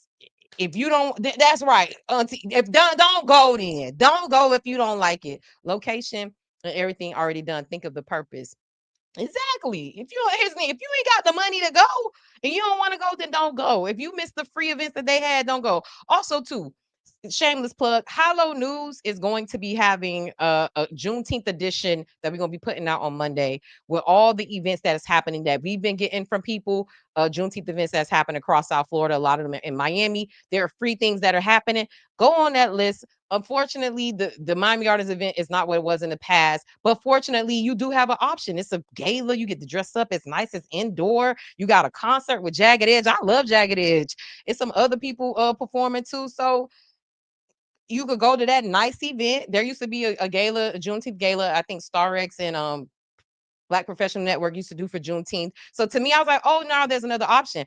And also, too, I'm a person, it be hot outside. I want an indoor option, too, now. Now, everything got to be outside fighting the mosquitoes and run and just being hot and sweating to death. Why? I'm not here to I just understand it. Y'all don't make me mad. I don't mind it. Damn it, don't go. No, Brenda, don't apologize. Brenda, don't apologize. This is what this is. We talk about stuff. I got all of your concerns and I was asking them, but I feel journeyology to the root. The event wasn't free, it was $20 per vehicle and $20 to park. It was a free, come on. If it's like she said, it was 5 people in the car. Like me and my mama went one year. $10 a person to park. Why? Here's the thing. Can we ask this? Why do we want everything free in our community? There is a cost to doing business, right? So if this was a private event producer, right? And a lot of y'all be like, this is our taxpayer. Y'all, a lot of y'all ain't even homeowners. So let's be real. It ain't even your tax dollars, okay? It ain't even your property tax dollars. Why everything gotta be free? Why everything gotta be free? Karaoke had 6,000 people at Rolling Oaks Park. You had a free event, that's true. And they was mad about that too. They was saying the parking and all that was hot and sweaty with boots on the ground. That's hilarious. I've been to an event when it was at Calder. I'm just saying what I've heard in the city. I've heard the same thing too. I see it. If y'all watch any commission meeting, that's what it is. What I'm saying is this is the solution for having 2 venues that can't accommodate you outdoor. And then also too, thinking about weather as well. So those 2 things. So outdoor ain't even an option no more. Let's take that off the table. We want to have an indoor event. What's the solution for the city to do it? Closest thing is the Gulfstream thing for them. That's the deal they got. And that's what it's going to be. Y'all going to make me see, let me go get me a gown so I can show up and show y'all that the thing was fun. If you don't want to go, you don't want to go. I've been to the event, but okay, I got it. I'm not asking for it to be free, but don't wait till the last minute to change it from one place to the other. Just my opinion. It wasn't last minute. This been changed for at least a month. If you need more than a month to get $80, then we need to have a different conversation. We need to have a different conversation. You Bunch Park. What that mean, Bunch Park, Brenda? What you mean by that? I'm not, like, if you need more than a month for $80, then maybe you don't need to even be going to nothing that got a cost to it. You need to get to all the free events. Okay. And there are some independent events that are happening, maybe not city produced, that are happening for Juneteenth. Like I said, the free Juneteenth event was it last week or something like that? So if you wanted the free, this one ain't free no more. And if you need more than a month for $80, then I'm not even trying to shame nobody because I ain't got it like that. However, we ain't finna add like $80 is a lot of money. We not finna do that. We not finna add like she said $800. How much? Because how much them Beyonce tickets is? If you like Taylor Swift, I don't know if that's my target demo here, but how much them tickets is? Either that's what it's gonna be, or not be. Why do we lowball black folks but pay premium price with white folks, purchase the tickets, and then use it to try brag on other black folks as a badge of honor? That's what I said. If you don't like the idea, Beyonce like 18,000. Exactly. If you don't like the idea of a city having a paid event, then that's fair. That's valid, right? I'm not saying that, right? Like you're like, hey, I think all city events should be can we pay on Affirm? I don't know. I don't know if Eventbrite has the payment plans like that. No, yeah, yes, ma'am. Affirm is what the kids are using.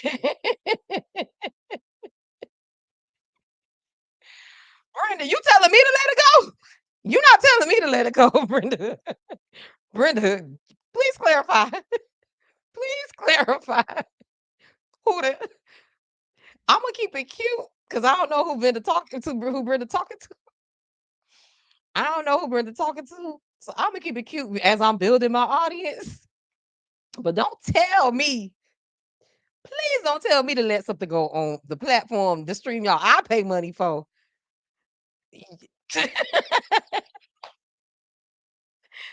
Don't we'll talk about we don't even gotta have a show. We don't even y'all not gonna be rude to me. Julius, don't do that.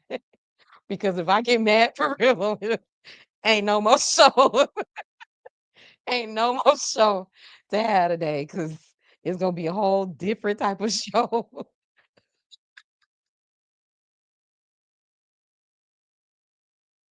Y'all is egging it so. Brenda, Brenda, Brenda, what's tea? What's tea? Yeah, what's tea, Brenda? I think y'all understand. I'm a real person in real life. We not gonna do that. I don't come down to y'all job and kick the squeegees out your hand, kick the hot curler out your hand, kick the keyboard out your hand. Don't come over to my job trying to kick the mic out my hand. Okay, we talking about a situation. Y'all the one took it there, Brenda. We was talking about the Juneteenth and why y'all should go and all this other stuff. Y'all the one took it there, and I'm explaining to it. Okay, it's a lot of my family in this comments. Okay, so don't get it. Don't do that. I don't want this to turn into something else. Okay, we gonna keep it cute.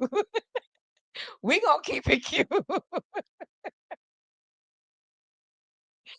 See, we this is hilarious. This is hilarious. You know what? Let's get into this is what the enemy trying to make it something else. We finna go to some feel good news. Okay. Let's go to some feel good news up in here. Um, dang, what happened to my situation? Here we go. Because I got my graphics for y'all and I want y'all to see my graphics. So Brenda, I hope you know it's all love, but just we like to keep it cute here. We like to keep it cute. I'm here. It's taxpayer money. We have an opinion. You could definitely have an opinion. That's what the city council meetings are for. I'm just saying, don't tell me to let it go. Don't tell me like that. You understand how that's rude, right? Because I'm gonna let me put a pin in this right here. I know y'all typing from y'all phone. But here's the thing, you won't tell me in my face, let it go. I don't know what the tone of voice or what any of that is. You get what I'm saying? So I don't know how to take that. So if it's just a joke, put a LOL behind it or something because it reads rude. And I'm not being rude to none of y'all. This is a free platform, a free thing where I'm sharing information about stuff that y'all people, no other news site even care about Black South Florida and what we got going on down here. So we not gonna be rude to me. That's not what we gonna do. That's not what we gonna do, right? Like we not gonna do that because I'm not finna be right there. I'm not like I don't like you can like I just want you to understand, Brenda, anybody else watching, you telling me let something go, like that's rude. That's rude. Like when you say let it go, like we're discussing something. That's what podcasts are about, right? So we not finna do that. We not finna do that at all. When you budget to suspend, why should you have why should you have to pay anything? Because there's still costs for things. And that's the thing. If you don't like it, that's fine. But don't tell me. Thank you. Hey, we ride. Yes, ride pie hello. Thank you, Derek. How you doing? Like we don't. That's all I'm saying, Brenda. What your concerns are your concerns. I said what I had to say, but don't tell me to let it go. That My fiance could tell you, don't do that. That ain't gonna end nice at all. You better curse the people out when I say, Julia, stop egging me on. I love this video. Great job. Thank you. No, Brenda, I hope you come back because I like this type of back and forth. But long as we keep it cute, long as we keep it all the way cute and keeping things cute, let's reset the timeline and get to some feel good news. Hey. Are y'all liking my graphics? Are y'all liking the graphics? I'm loving the graphics right now. We got go to the council meeting, you can plan in person, Brenda. Look, Brenda, a lot of my family watch this, so I just want you to be good in the comments. Okay.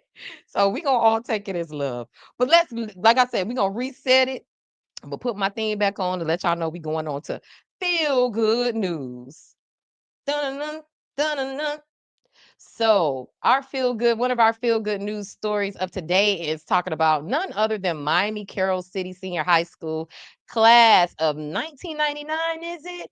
Yes, class of 1999. They awarded over $13,000 in scholarships to the class of 2025. Shout out to them. That's Michael Horn, a community advocate. He ran for office. Unfortunately, he lost, but he got appointed to, I think, a school board, like committee seat or something like that. And I think that's Ricky Leeburn. I think if I'm saying his name correctly, but this is a video that they have that we posted on High Low News for their giving back to the class of 2025.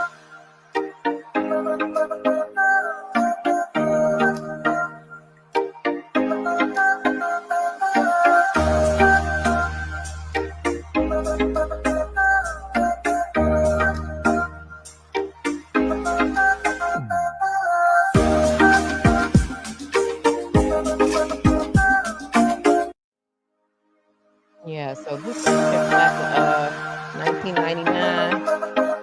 They giving out, and look, I want this to be the new standard for us, like giving back to the school, make that the competition. When we see with the alumni picnics and people are doing certain things, and it's like, oh, we got this team thing, this theme tent and all this other stuff.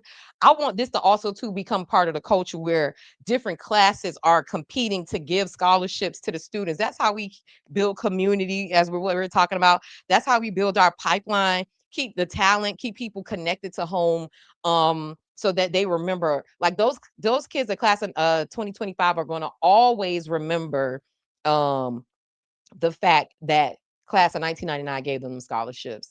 Definitely glad you're civically involved.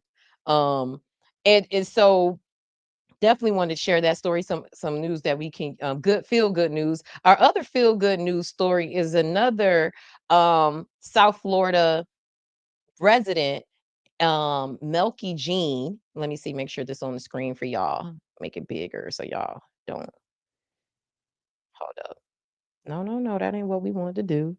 Hey, now where's the thing? What a thing. Okay, here you go. So no, Brenda, we don't apologize. You could have just clarified and said, "Oh, I wasn't being rude." Then you be like, "I was just making a joke." Like that's all I wanted clarity on when you said, "Let it go."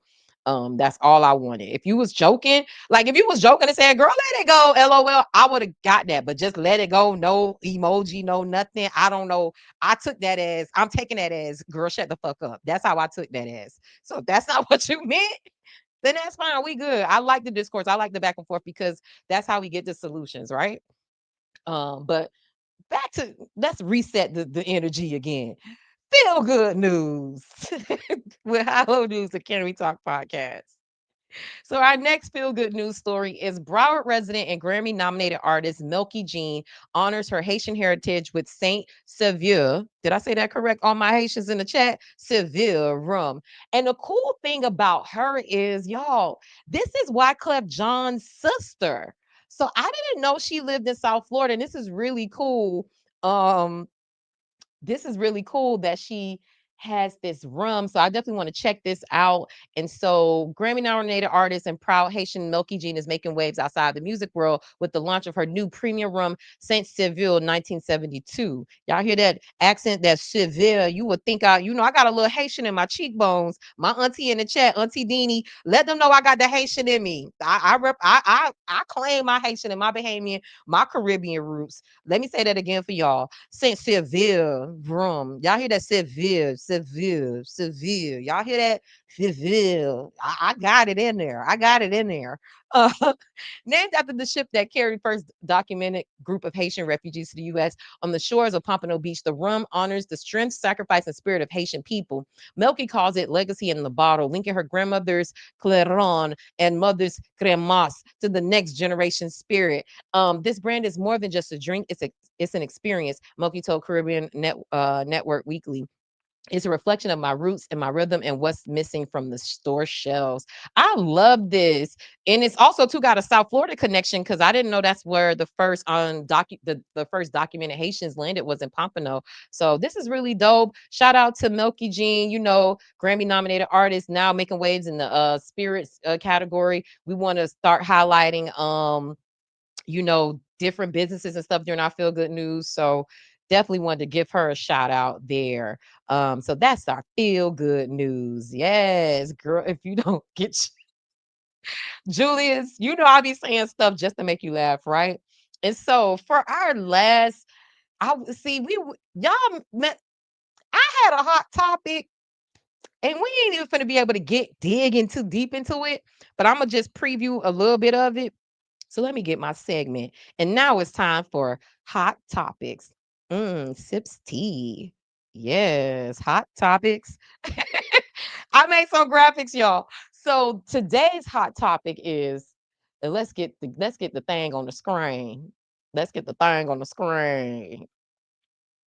City of West Park drama. 3 council members abruptly walked out of the meeting over a youth football league item. Why y'all can't get it right in this city? Why y'all can't get it right in this city? Yes, that's our heritage. Topic was already on fire. It was not. Give us the hot tea. Yes, yes. Oh, okay. Y'all liking the graphics? Y'all liking the graphics? I just want to reset I just like playing them. Hot topics. I'm gonna get me some music and something like that to go with it too. I'm getting my Amanda Seals on. I just kind of felt like I needed something to get into the next situation. So our hot topic is this. I just want to show y'all this quick little bit, and next week we'll go into more of it. But these people in West Park, like I told y'all, they always got the shit. Like it's always some shit going on in the city of West Park. We talk Mommy Gardens people. I know we be saying, be glad that it ain't West Park. So let me share this screen with y'all. Any West Park people? I'm at the city of West Park every other week. I'll be speaking there next week. Things are out of control. Yes, they are, Derek. Yes, they are. This was So 3 city council members decide to leave the meeting just abruptly, which also too kind of gives me some. Was that planned? That's like maybe against some sunshine law stuff there, but I don't know. Maybe they all gave eye contact, or one person walked out and other people did too. Whatever the case may be, just looked a little calculated. But if it wasn't, the fact that they just left and stopped the whole meeting after being there for 3 hours. If y'all see this thing say 3 hours? 3-hour meeting is crazy for a little city like that. So let me just show y'all the beginning of this thing because they started the meeting with the BS. Ready? You ready? Good evening. We'd like to call the meeting to order. Roll call. Mayor Brunson? Here. Commissioner Smith? Here. Vice Mayor Smith? Here. Commissioner Touchstone? Here. Commissioner Eviard? Here. I remember Touch the Stones. Madam Mayor, Commissioner Touch the point of Stones. order. Sent me a cease and Before we desist. begin, we did pass the But commission listen to did actually pass a resolution regarding seating arrangements, and that is also being codified in our archives. It's been placed in our archives for memorialization purposes. So before we start the meeting, I would like for us to go to the seating arrangement that they voted on. Thank you. Madam Attorney, Madam is They Attorney. that are proper? good. It is proper. Thank you. So we need everyone to move to their appropriate seats before we can begin the meeting. Playing games. To appeal the ruling of the mayor. I need a second. Second. Madam Attorney. It's actually actually a resolution. You would have to bring it as a future agenda item Thank you. on another agenda to change it because it's been memorialized as a resolution. So everyone, please move to your correct seats. Before we move, the reason why I switched is because Commissioner Dr. Touchstone, she asked me permission, and I grant her permission to A circus. sit in my seat. So I think that So I have the right audience, to please choose be quiet. to decide if I want her to sit in my seat. So that's something Unlike Brandon did not ask permission. that's something you could be voting on. So I would caution you on discussing issues Thank about you. seating assignments, since that's now in the sphere of things that you all would be voting on. So again, I'm going to ask everyone to get to their appropriate seats so we can start the meeting. We will. If it is assigned to my seat and I decide Christina, to listen. to have someone sit in my seat, then I think that is my No, Everard. no ma'am, you all Yes. voted. So just to, as Tanta said, get up, y'all. It's an agenda's resolution to be in the crazy thing about this is that they tripping about that's the thing. But here's the thing: they the ones wanted to sit in the seats and then decided to change it. So you already starting off the meeting with the BS. Like, look at this. Why y'all being kids? Why y'all switching the seats? Why are y'all switching seats? It don't even. But this is the city of West Park. This is why the people, when they saw me talking about the city of Miami Gardens, they're like, that ain't nothing. Go look at what they doing over here. So that was how they started. This is how I started the meeting. I'm like, this is exhausting. Okay. So let's get to them. Look at this. Now let me get to the end. Divisive, which it is. And that's all that you and your individuals have been doing is trying to divide our community instead of unifying our community. Now, it could be simple, right? We could make a decision to So this one right here is that one, the one who's talking, that's Touch the Stones. That's Councilwoman Touchstones, Katrina Touchstones, who said she was gonna sue me. Remember, y'all? That's her who was talking. That was her who was talking. So let me get it back. Active, and where they actually can get children to join, right? And be flourishing in that program, right? West Park Madam States Mayor? haven't proved that. So if I had to bet on any program, I would be betting on the CSE program versus the West Park State program. If I Madam just Mayor? had to be frank. So But I Yeah. do want to no more comments. I do Just wanna want make one last to comment. hold on. I do want to just have it recognized as well that there's a motion on the floor in a second, and also that the question has been called in second. So let me clarify some things. And gentlemen, please have a seat because we're ending this right now. Madam Attorney, am I correct to say that this is not the place to make a motion? Again, yes, ma'am.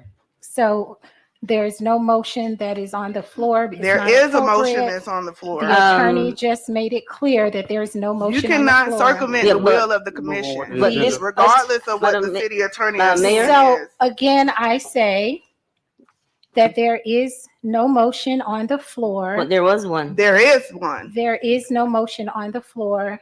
There is a motion on the We are floor. ending this discussion. If you desire to put a motion, you would Okay. have to do it during the items of future agenda items. Am I correct, Madam Attorney? Yeah, Thank but you. Okay. but this We're item. The Anthony, we could go live because from her saying that she gonna sue me tells me somewhat of her character. Because I'm like, what's going on? That you can't send a cease and desist as a Facebook comment, but you, my boy, and you say she could, I'm willing to hear you out on that one. But let's get back to it. Or who's doing this update, Mr. Well, Ballinger? no, I have Who's 17-1? Mayor. 17-1. Gentlemen, please have a seat. Mayor. 17-1. Mayor, they're trying to get your attention.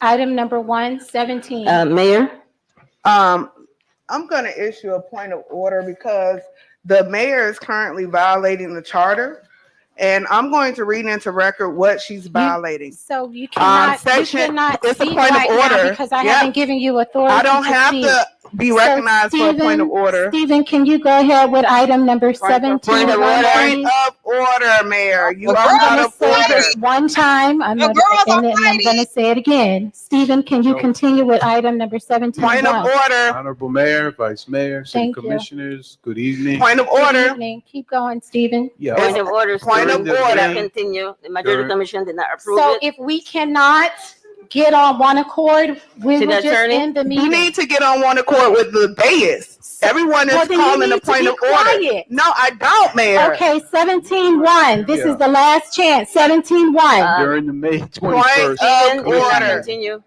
17-1, please. during the May 21st Commission Point of meeting, order. the City Go ahead, Commission Stephen. directed staff to return to the commission with a process for terminating the existing business at 57. Do y'all see how the city of West Park be carrying on? And this went on. Let me tell y'all how ineffective this is. I don't care what side you on, good, right? If you like Touch the Stones, if you like the mayor or whoever else Touchstone, like to be talking about one item for 3 hours and 15 minutes, y'all, this was the only item they discussed. Point of order. Exactly. It's a hot mess. It is. They talked about one item. Do y'all know county meetings go for like 3 or 4 hours, and they're talking about a shitload of stuff. That's the entire county for one city that's smaller than the city of Miami Gardens, right? Smaller city of Miami Gardens, been incorporated for 20. I think they got incorporated in 2005. They're not even an old city. I thought they were an older city. So a relatively young city. A small city, right? Maybe less than, I think, 15,000 residents. What are y'all talking about for 3.5 hours? And the fact that y'all are going on for 1 hour. To me, let's just talk whether who's right or wrong. The issue they talking about is a football league team that wants to come into the city and they didn't get approved to get the usage of the park, right? So this is what they're talking about, right? So that's even crazier to me because y'all not even talking about no life or death shit. Like y'all ain't talking about crime. Y'all ain't talking about property. Y'all ain't talking about, you get what I'm saying? Like real shit. Y'all talking about a football league team that want to come and play at a park for 3 hours. This is a gross misuse of city resources, times, funds. This is a way to disengage voters and residents for 3 hours and 15 minutes. Y'all talking about one item that's a football team?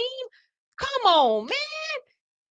The city of West Park residents deserve better. I don't care whose side you on. Y'all, they deserve fucking better. I'm sorry. We ain't monetized anyway. So I'm gonna let the cuss words fly. They deserve better. Why are y'all doing this? Why y'all can't get through the discussions? What's all the back and forth? It is very. I'm like, is y'all finna fight up there?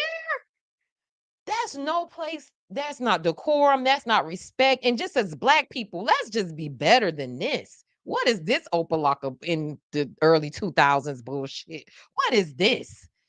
What is this city of Miami, city of Hialeah bullshit? Because yeah, this is crazy.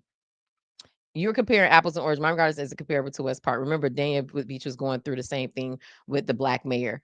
How am I comparing apples to oranges? What I'm saying is it's a smaller city. What I'm comparing is it's a smaller city, right? And they're going on for 3.5 hours as comparison to other cities that are there for maybe an hour, hour and a half. That's the problem. And here's the other thing too. And they're talking about multiple things. They're talking about one item. That's not even, to me, when we talk about priority of things. Yeah, youth sports and all this stuff is important, but it shouldn't be talked about for this long. And I don't care what nobody say. That's just ridiculous to me. But let me go to the end of this thing so y'all can see what happened next. Letter from the Planning and Zoning Department, the code 5775 West Hollandale Beach Boulevard. So we return to the commission now for further direction from the commission. We provided a process, a general process in the packet, which includes the Planning and Zoning Department providing a letter to the business owner at that location, referencing the city code. Depending on the response to that letter from the Planning and Zoning Department, the Code Enforcement Department would step in and provide a notice of violation as well. So, Stephen, look what happened. So let me just say this to the residents. We apologize again for this display of foolery. This is not how we are supposed to be as your servants, as your leaders. I apologize, but because they have chosen to leave, the meeting is adjourned. And we again apologize for wasting your time tonight. They just walked off the dais. No. When you go to the bathroom, you ain't about to say anything. Come on now. Y'all. What? West Park is not a real place to be. It is not a real place to be. So I watched. I'm gonna let that play in the background on mute. So let me explain to y'all what the dispute is over. And I actually see both sides of it, right? So there's a little league organization that's trying to come, little league football organization that wants to set up shop in the city of West Park. There's some West Park natives, like you see the ghetto just getting up, right? You saw the lady doing the LeBron James just getting her bags and going, I got to go. That's not how you end. That's not how you end a city council meeting. You have to give point. It has to be called to an end. You don't just walk up and leave like you at like you at the movies. Like it has to have it's a whole decorum and order to things, right? So they're talking about a little league team that called CESC. That's the name of the nonprofit that wants to bring a football team to the city of West Park. And so in this process, which is one of the organizers or the people who's a part of the football team said they've been going through this for 3 years, trying to get the city to approve them to be able to bring their football team to the park, right? And so they said that every time they apply for permits and background checks, they keep moving the goalposts, right? That the city is holding them to unfair standards that they're not holding other little league organizations to. And so one of the issues was that some of the people from the Little League team could not pass a background check that the city passed. So they applied again with some different people. But the city was like, okay, well, we need all the staff background check. These people passed it, but now we need all the staff. And they're like, and then the city said they refused to submit those background checks, right? The city attorney was right there. Like she be going in, like it's a little point in there too, where she be going back and forth with them as well. She's like, I'm trying to keep y'all from doing illegal stuff, right? So this little league team is having some issues with their background checks. The city asked for them to submit everybody's background checks. They said, why do we have to submit them to the city? Y'all are running these as if they're government employees. Some people have records. They're not going to be able to be coaches. They've been coaches for years before through our league because they do their own background checks. They said that state precedence is that the league itself does its own background checks and that people pass them because there's different exemptions that can happen. And so what the person is saying was the persons from the team is saying that some people didn't pass their background checks from things that they did in their youth, 10, 20 years ago. And he was saying it's not fair that they're still being held to that standard. I mean, being held for that crime or being held, being penalized for that crime that they did years ago. And so I think that's fair too. Like somebody paid their debt to society. They were a kid, whatever. they want to now be given back. There should be some type of precaution. And so this Little League organization that they're in has like these different stipulations. The issue came in was that the city has the right to run their own level of background checks. And they don't have to follow what this league independently does for their background checks. And so some people could not pass it, right? And so the team has their issues, right? And so that was one of the things. And so then they can't get their special event permits because everybody can't pass the background checks. But some people, they were out there practicing. The organizer told me they had stopped, but parents are out there practicing. So they're like, we can't control that. So it's just this back and forth. And they're like, well, look, why can't we be out there? We're trying to do everything. We're following the guidelines. We're following what this league is. And the city's like, well, we don't have to do what this league does. We have our own rules and protocols. And then one of the football organizers said that they're not being fair, that there's another league called I-9 or something like that, that they didn't have to follow these same strict regulations. And then during this same meeting, the city manager and the city attorney said that was not true and that they did do their own intense background checks that the city does, as well as whatever their league does. So somebody lying, somebody not telling the truth, something's going on, but this has been the issue of the situation. And the people, they were going back and forth, and this is what the conversation was. And so because of this friction with this Little League team, so the people who walked out, they're pro this football league coming. And the people who stayed, they just have some questions about liability of the city, of people who can't pass the background checks, right? And so they're saying, hey, you guys have these other issues with this league, whatever reason y'all not a part of it. We just have some concerns, and legally, if you can't pass our standards, then we're not saying that you guys we're not approving this yet. Like, you have to meet these things. And so to me, to me, it all gets a little bit like mushy with the details. I'm like, the fact that these people are volunteers and they're trying to do this, right? Why has there not been a solution to come to this? Like, why has there not been some type of common ground met? And so one side is saying, hey, they don't want us to come. And then the other side, who was like, hey, we actually said this team couldn't exist. They just haven't followed the protocol to do it. Somebody lying. I haven't personally deduced who's lying yet. However, I personally just find it hard to believe that a city manager and a city attorney and the city staff will get on the record during a public meeting, that which is law, that can be held against them in a court of law, and will come on the record and lie. So it's making, to me, the coaches seem like they're not, or the people who want this Little League team is making it feel like y'all aren't presenting all of the facts, because who would purposely go and lie and do this, right? And if they are, I hope the Little League team is suing the city then.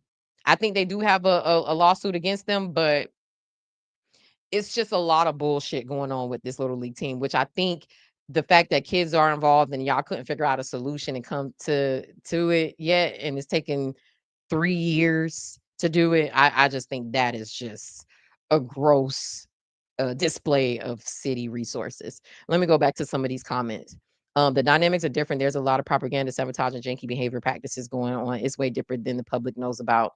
Then here's the other thing too, Anthony. I hear what you're saying, but I've actually asked Katrina to have a conversation with me to talk after she sent me a cease and desist. She refuses to do that. So whether it's all this stuff going on, if she's not trying to clear things out, all I could go by is what's public record. And the public record got her looking a little shaky.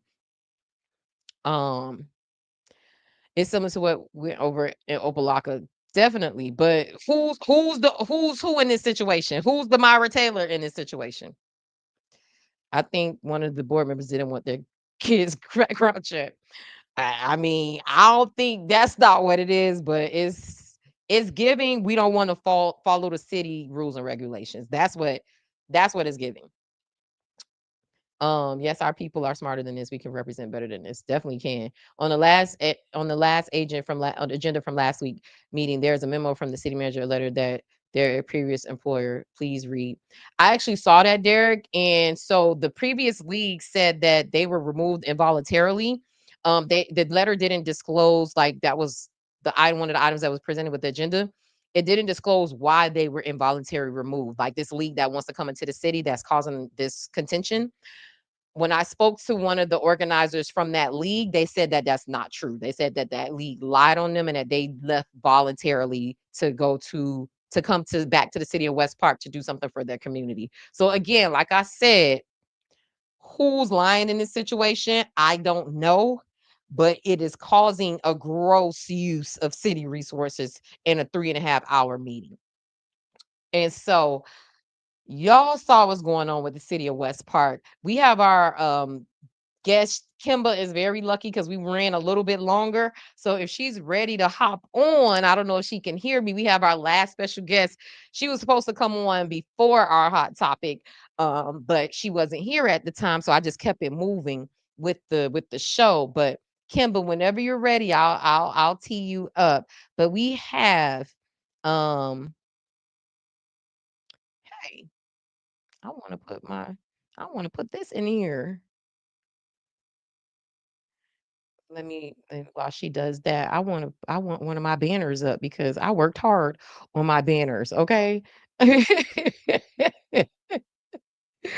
I worked hard on these things, and so I want you guys to see the work that took me all afternoon to do. I couldn't do nothing else and barely ate.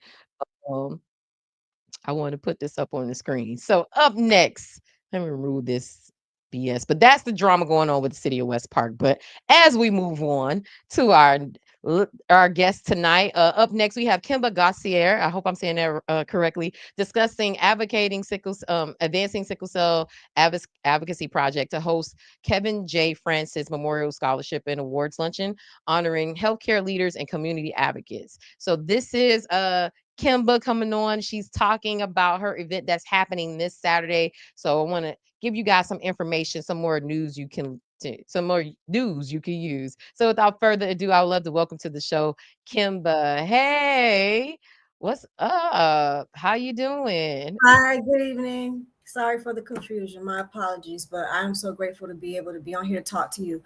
I was enjoying the show. It was excellent. Yes. Really, you were watching? I'm waiting for you to hop on. Yes, I had the wrong link. So my apologies. Was it the Google link? Yes. Yes. Oh, yes. Calendar invite. Okay. Yes, so sometimes people get confused with that. Yeah, so I apologize for that. But I think you still allow me to share. No, of course.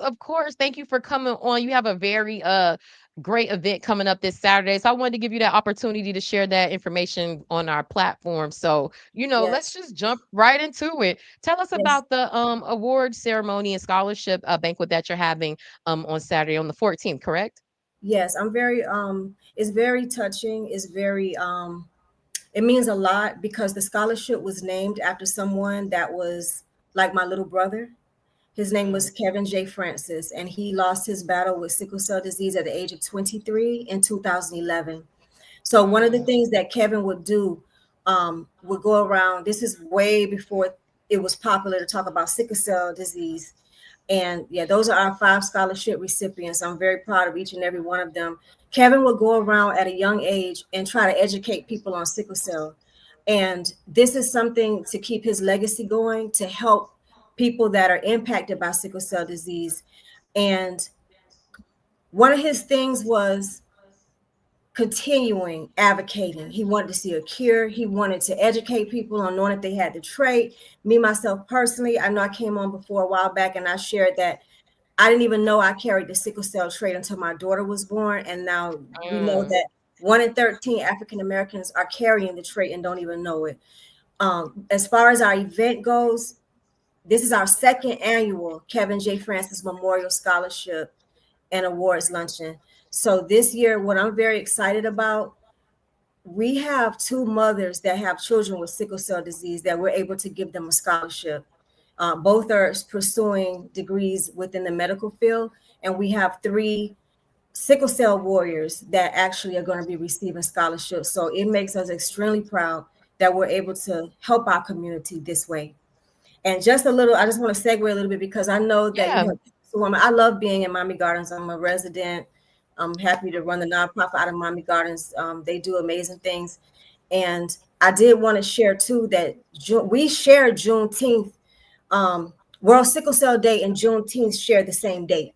So I just want to let people be aware of that also and encourage people to find out if they have the trait. That would be a great thing to do on World Sickle Cell Day, Juneteenth too. How do you, just a side note, how do you find out if you have the trait? What should you ask your doctor? Because as you said, 1 in 13, that's alarming numbers. I didn't know it was that many, the chances were that high for Black people. I knew it was high, but I haven't heard the stats, Yes. There's a test called hemoglobin electrophoresis. I know that's a long word, hemoglobin electrophoresis, but that is the test that can find out if you do carry the trait. And a lot of people think that, I just need to know if I don't want to have kids, I don't need to know if I have a trait, but you still should be educated on if you have the trait because the NCAA tests all athletes that are coming in, college athletes, they test them for the trait. The military tests you for the trait. It's because being overexerted can cause issues if you have the sickle cell trait. So it's very important to know that, not only to know if you get with someone who has the trait and you have children, just for your own benefit, your health benefit, you should know if you carry the trait. Yeah. No, wow, that's amazing. And that's why I always love having you on the show because this is something that definitely deeply affects our community and the work that you're doing to highlight and amplify it so that we know, to keep our health in order is so important. And so let people know what they can expect when they come to the awards gala. You gave us a little bit of a background about Kevin. But let us know what to expect and any tickets that they can purchase. Like, give us some of the details about the event on Saturday. Yes, well, we had to just close our ticket sales today. However, they can still support the Kevin J. Francis Memorial Scholarship Fund by making a donation. Also, we're always looking for volunteers. We have events throughout the community. We work with Miami Gardens a lot in hosting our events. As far as the luncheon goes, we will be recognizing our healthcare workers. We will also have a talk from Dr. Marie Etienne, who's the president of the Florida Nurses Association, is our keynote speaker. We also have Eden Checo from Channel 10, who's hosting our event. She's our mistress of ceremonies. Oh, and Anthony, okay, yeah. We also have, just to segue into, we have other events and programming that we'll be more than happy to share as well. We have a chronic pain self-management program, and Anthony was sharing that he's one of our facilitators. And so that's what that was in reference to, not the event on Saturday, but yes, that was from a different event. Yes, that's a course that we do right now. It's free. So if anybody's interested in that, if you have someone that's 16 and older with sickle cell, you can enroll into that. You can go on our link tree on our Instagram, and there's a form you can fill out for that. It's 6 weeks. We teach different coping strategies on how to cope with having sickle cell. We engage in pain management, mindfulness. You learn about diet. It's 6 weeks, and they get a gift card, and it's virtual, and it's 100% free. Wow. Mm-hmm. So if someone wants to, so is the event sold out for Saturday? Yes, it is. Oh, yes. Congratulations on that. That's amazing. That's always a good thing to do. Where's the event going to take place? It's taking place at the Miami Shores Country Club. Oh, nice. I like that venue. Yes. Congratulations. And so you also, too, we were talking offline, you have some legislation that you have been advocating for with Rep. Felicia Robinson. And you said there's another future event that you guys have coming up in a couple of weeks as well. So give the people that information too. So let's start with the legislation before you head into the next event. Yes. So we've been, Representative Felicia Robinson has been a champion and an advocate for the community as a whole, but definitely for the sickle cell community as well. I think I shared before that people with sickle cell, specifically mostly adults, they have a lot of discrimination when they seek care. And so we were working with her to try to draft legislation on what we can do to improve the care within the emergency room. And so she filed a bill, HB 333, which it makes it mandatory for anyone with a healthcare license in the state of Florida to have continuing education on sickle cell disease.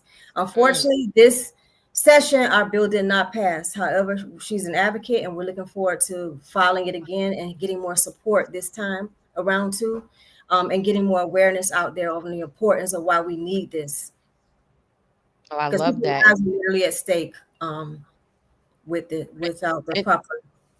And definitely before the next session, I would love to have you and Felicia, Rep. Robinson on to talk about that and what we can do as a community to support that bill getting passed.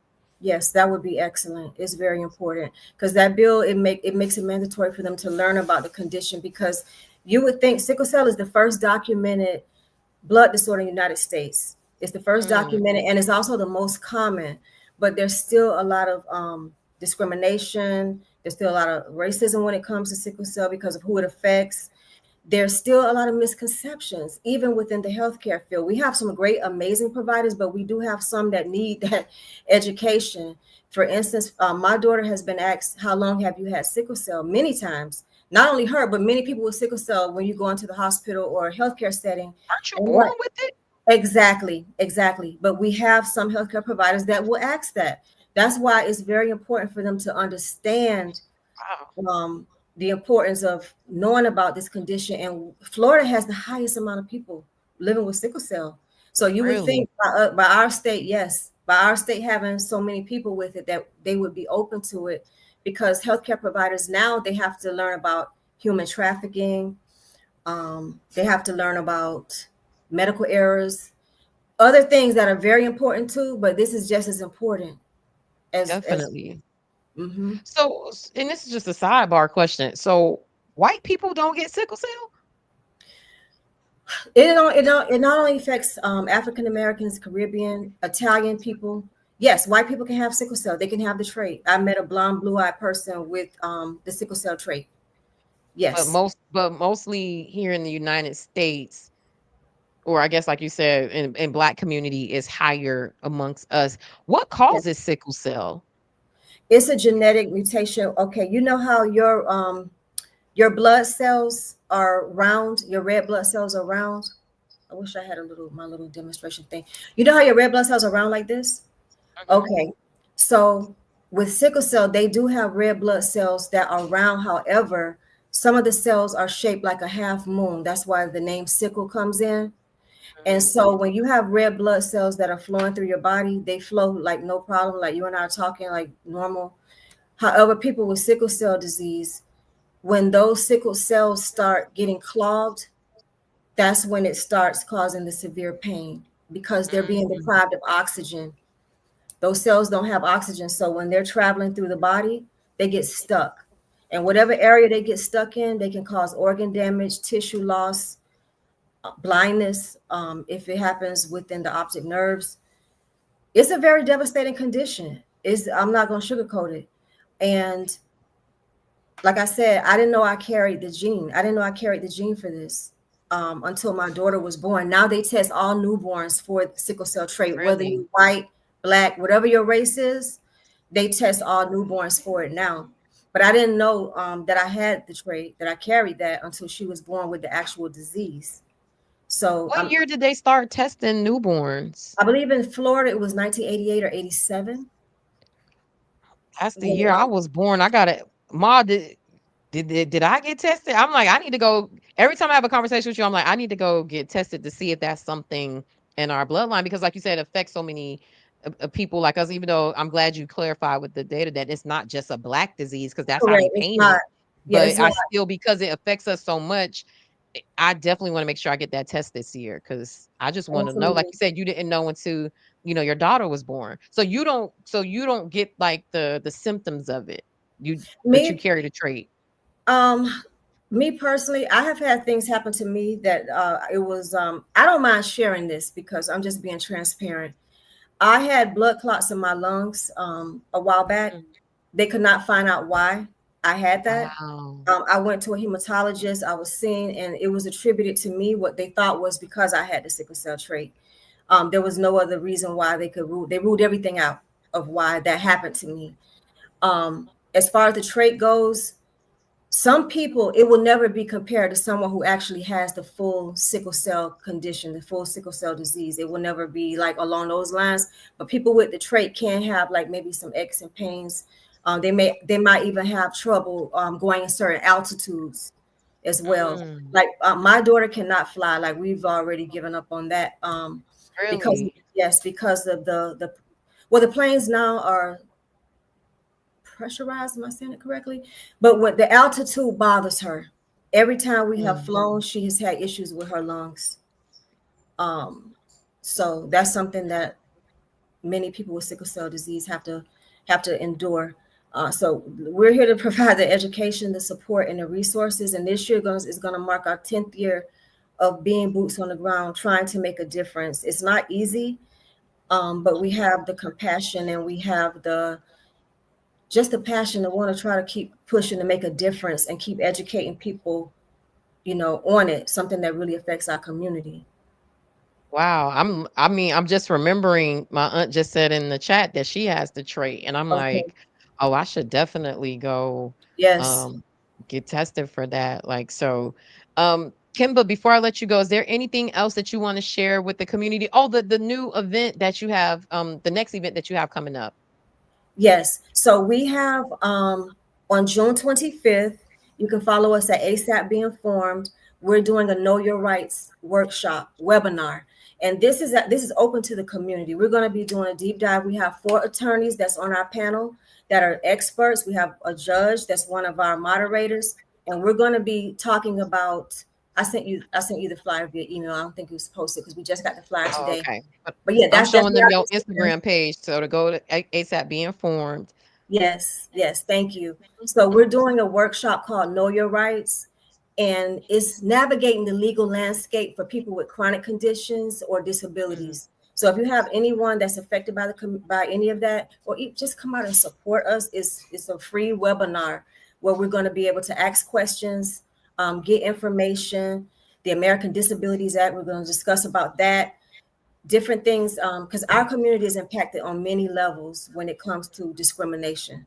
So this panel is going to be a panel discussion, and then it's going to be an open 30-minute Q&A from the audience. So they can follow us and get that flyer and register. You have to register to attend that.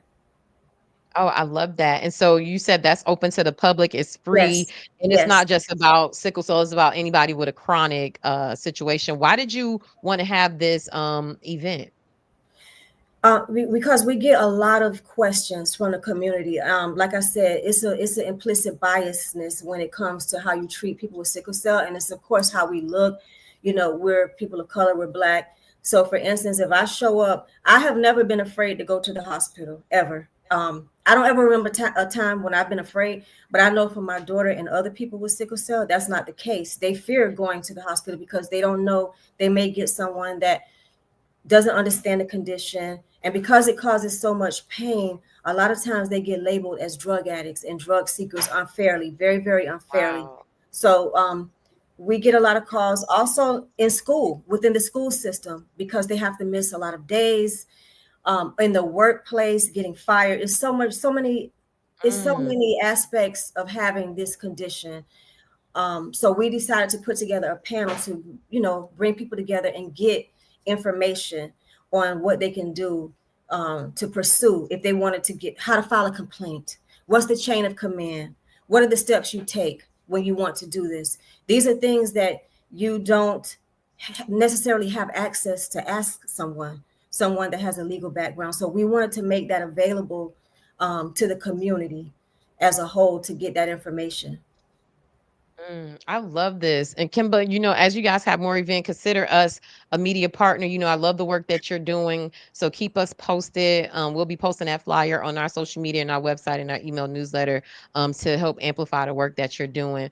Thank you, for coming on and sharing your story. You're always so transparent, always so helpful and informative. And you already have a sold out event. So I'm just hoping that, you have a blessed event this Saturday. And thank you as so always for valuing the platform of High Low News and wanting to share information with our audience. We appreciate that. And I appreciate you and everything that you're doing. Thank you so much. Of course. Thank you so much. You'll be back. I want to make sure that, especially that conversation about legislation, that's Oh, I'm yes. always on it. Like we got to make sure we are with the laws and what's going on in policy. So definitely want to have you Absolutely. back on to talk about how we can support that getting passed. Awesome. Thank you. Thank you so much. You have a good night. You too. Thank you. Bye.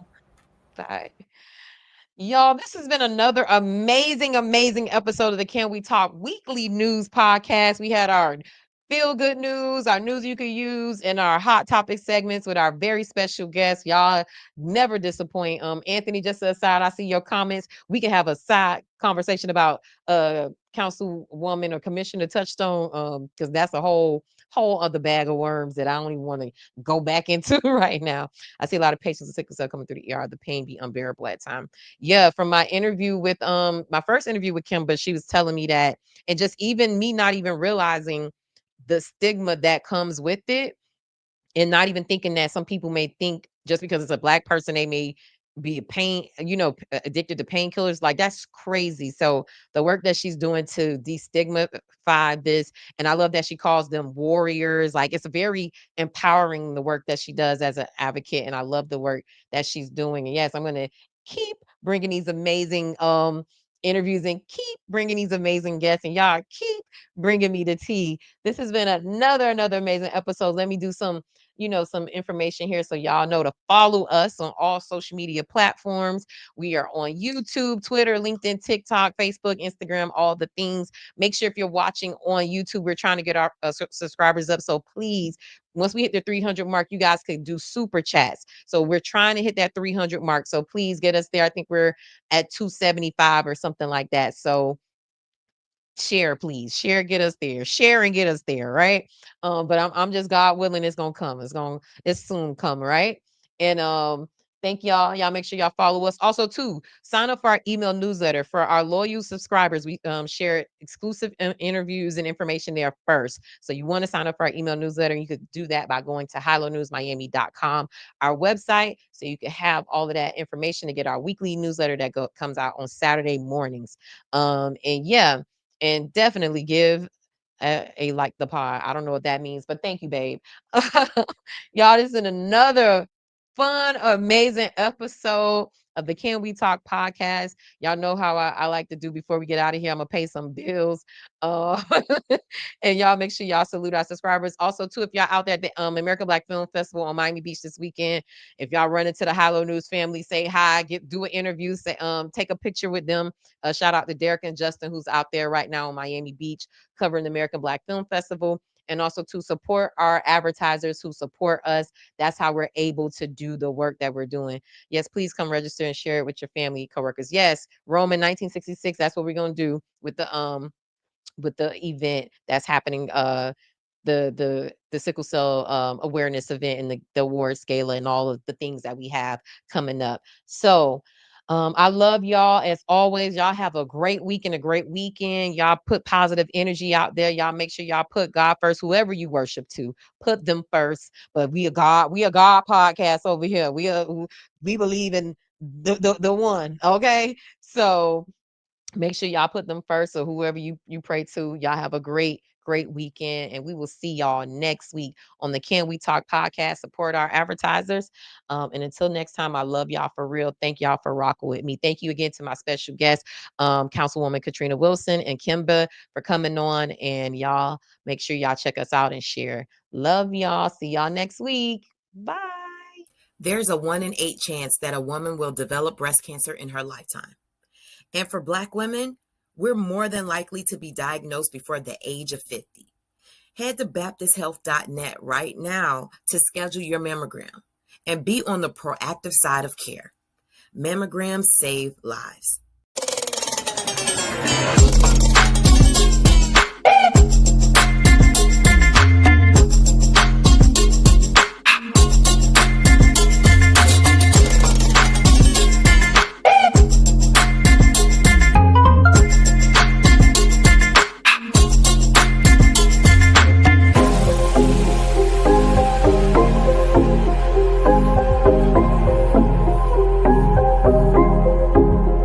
Last time you had a prostate screening? I haven't done. What about colonoscopy? I've been thinking about it. I know I have to do it. Come on, man. You know, we can't wait till something happens. We can't wait for nobody to do it for us. We got to do it ourselves. Yeah, you're right. You know, so we got to make it a priority, man. Yeah, I'll do it. I'll do it. Full checkup once a year, and make sure you ask the doctors, you get a PSA, and important, make sure you get that colonoscopy. You're 50 now, man. You got to get that done. Okay.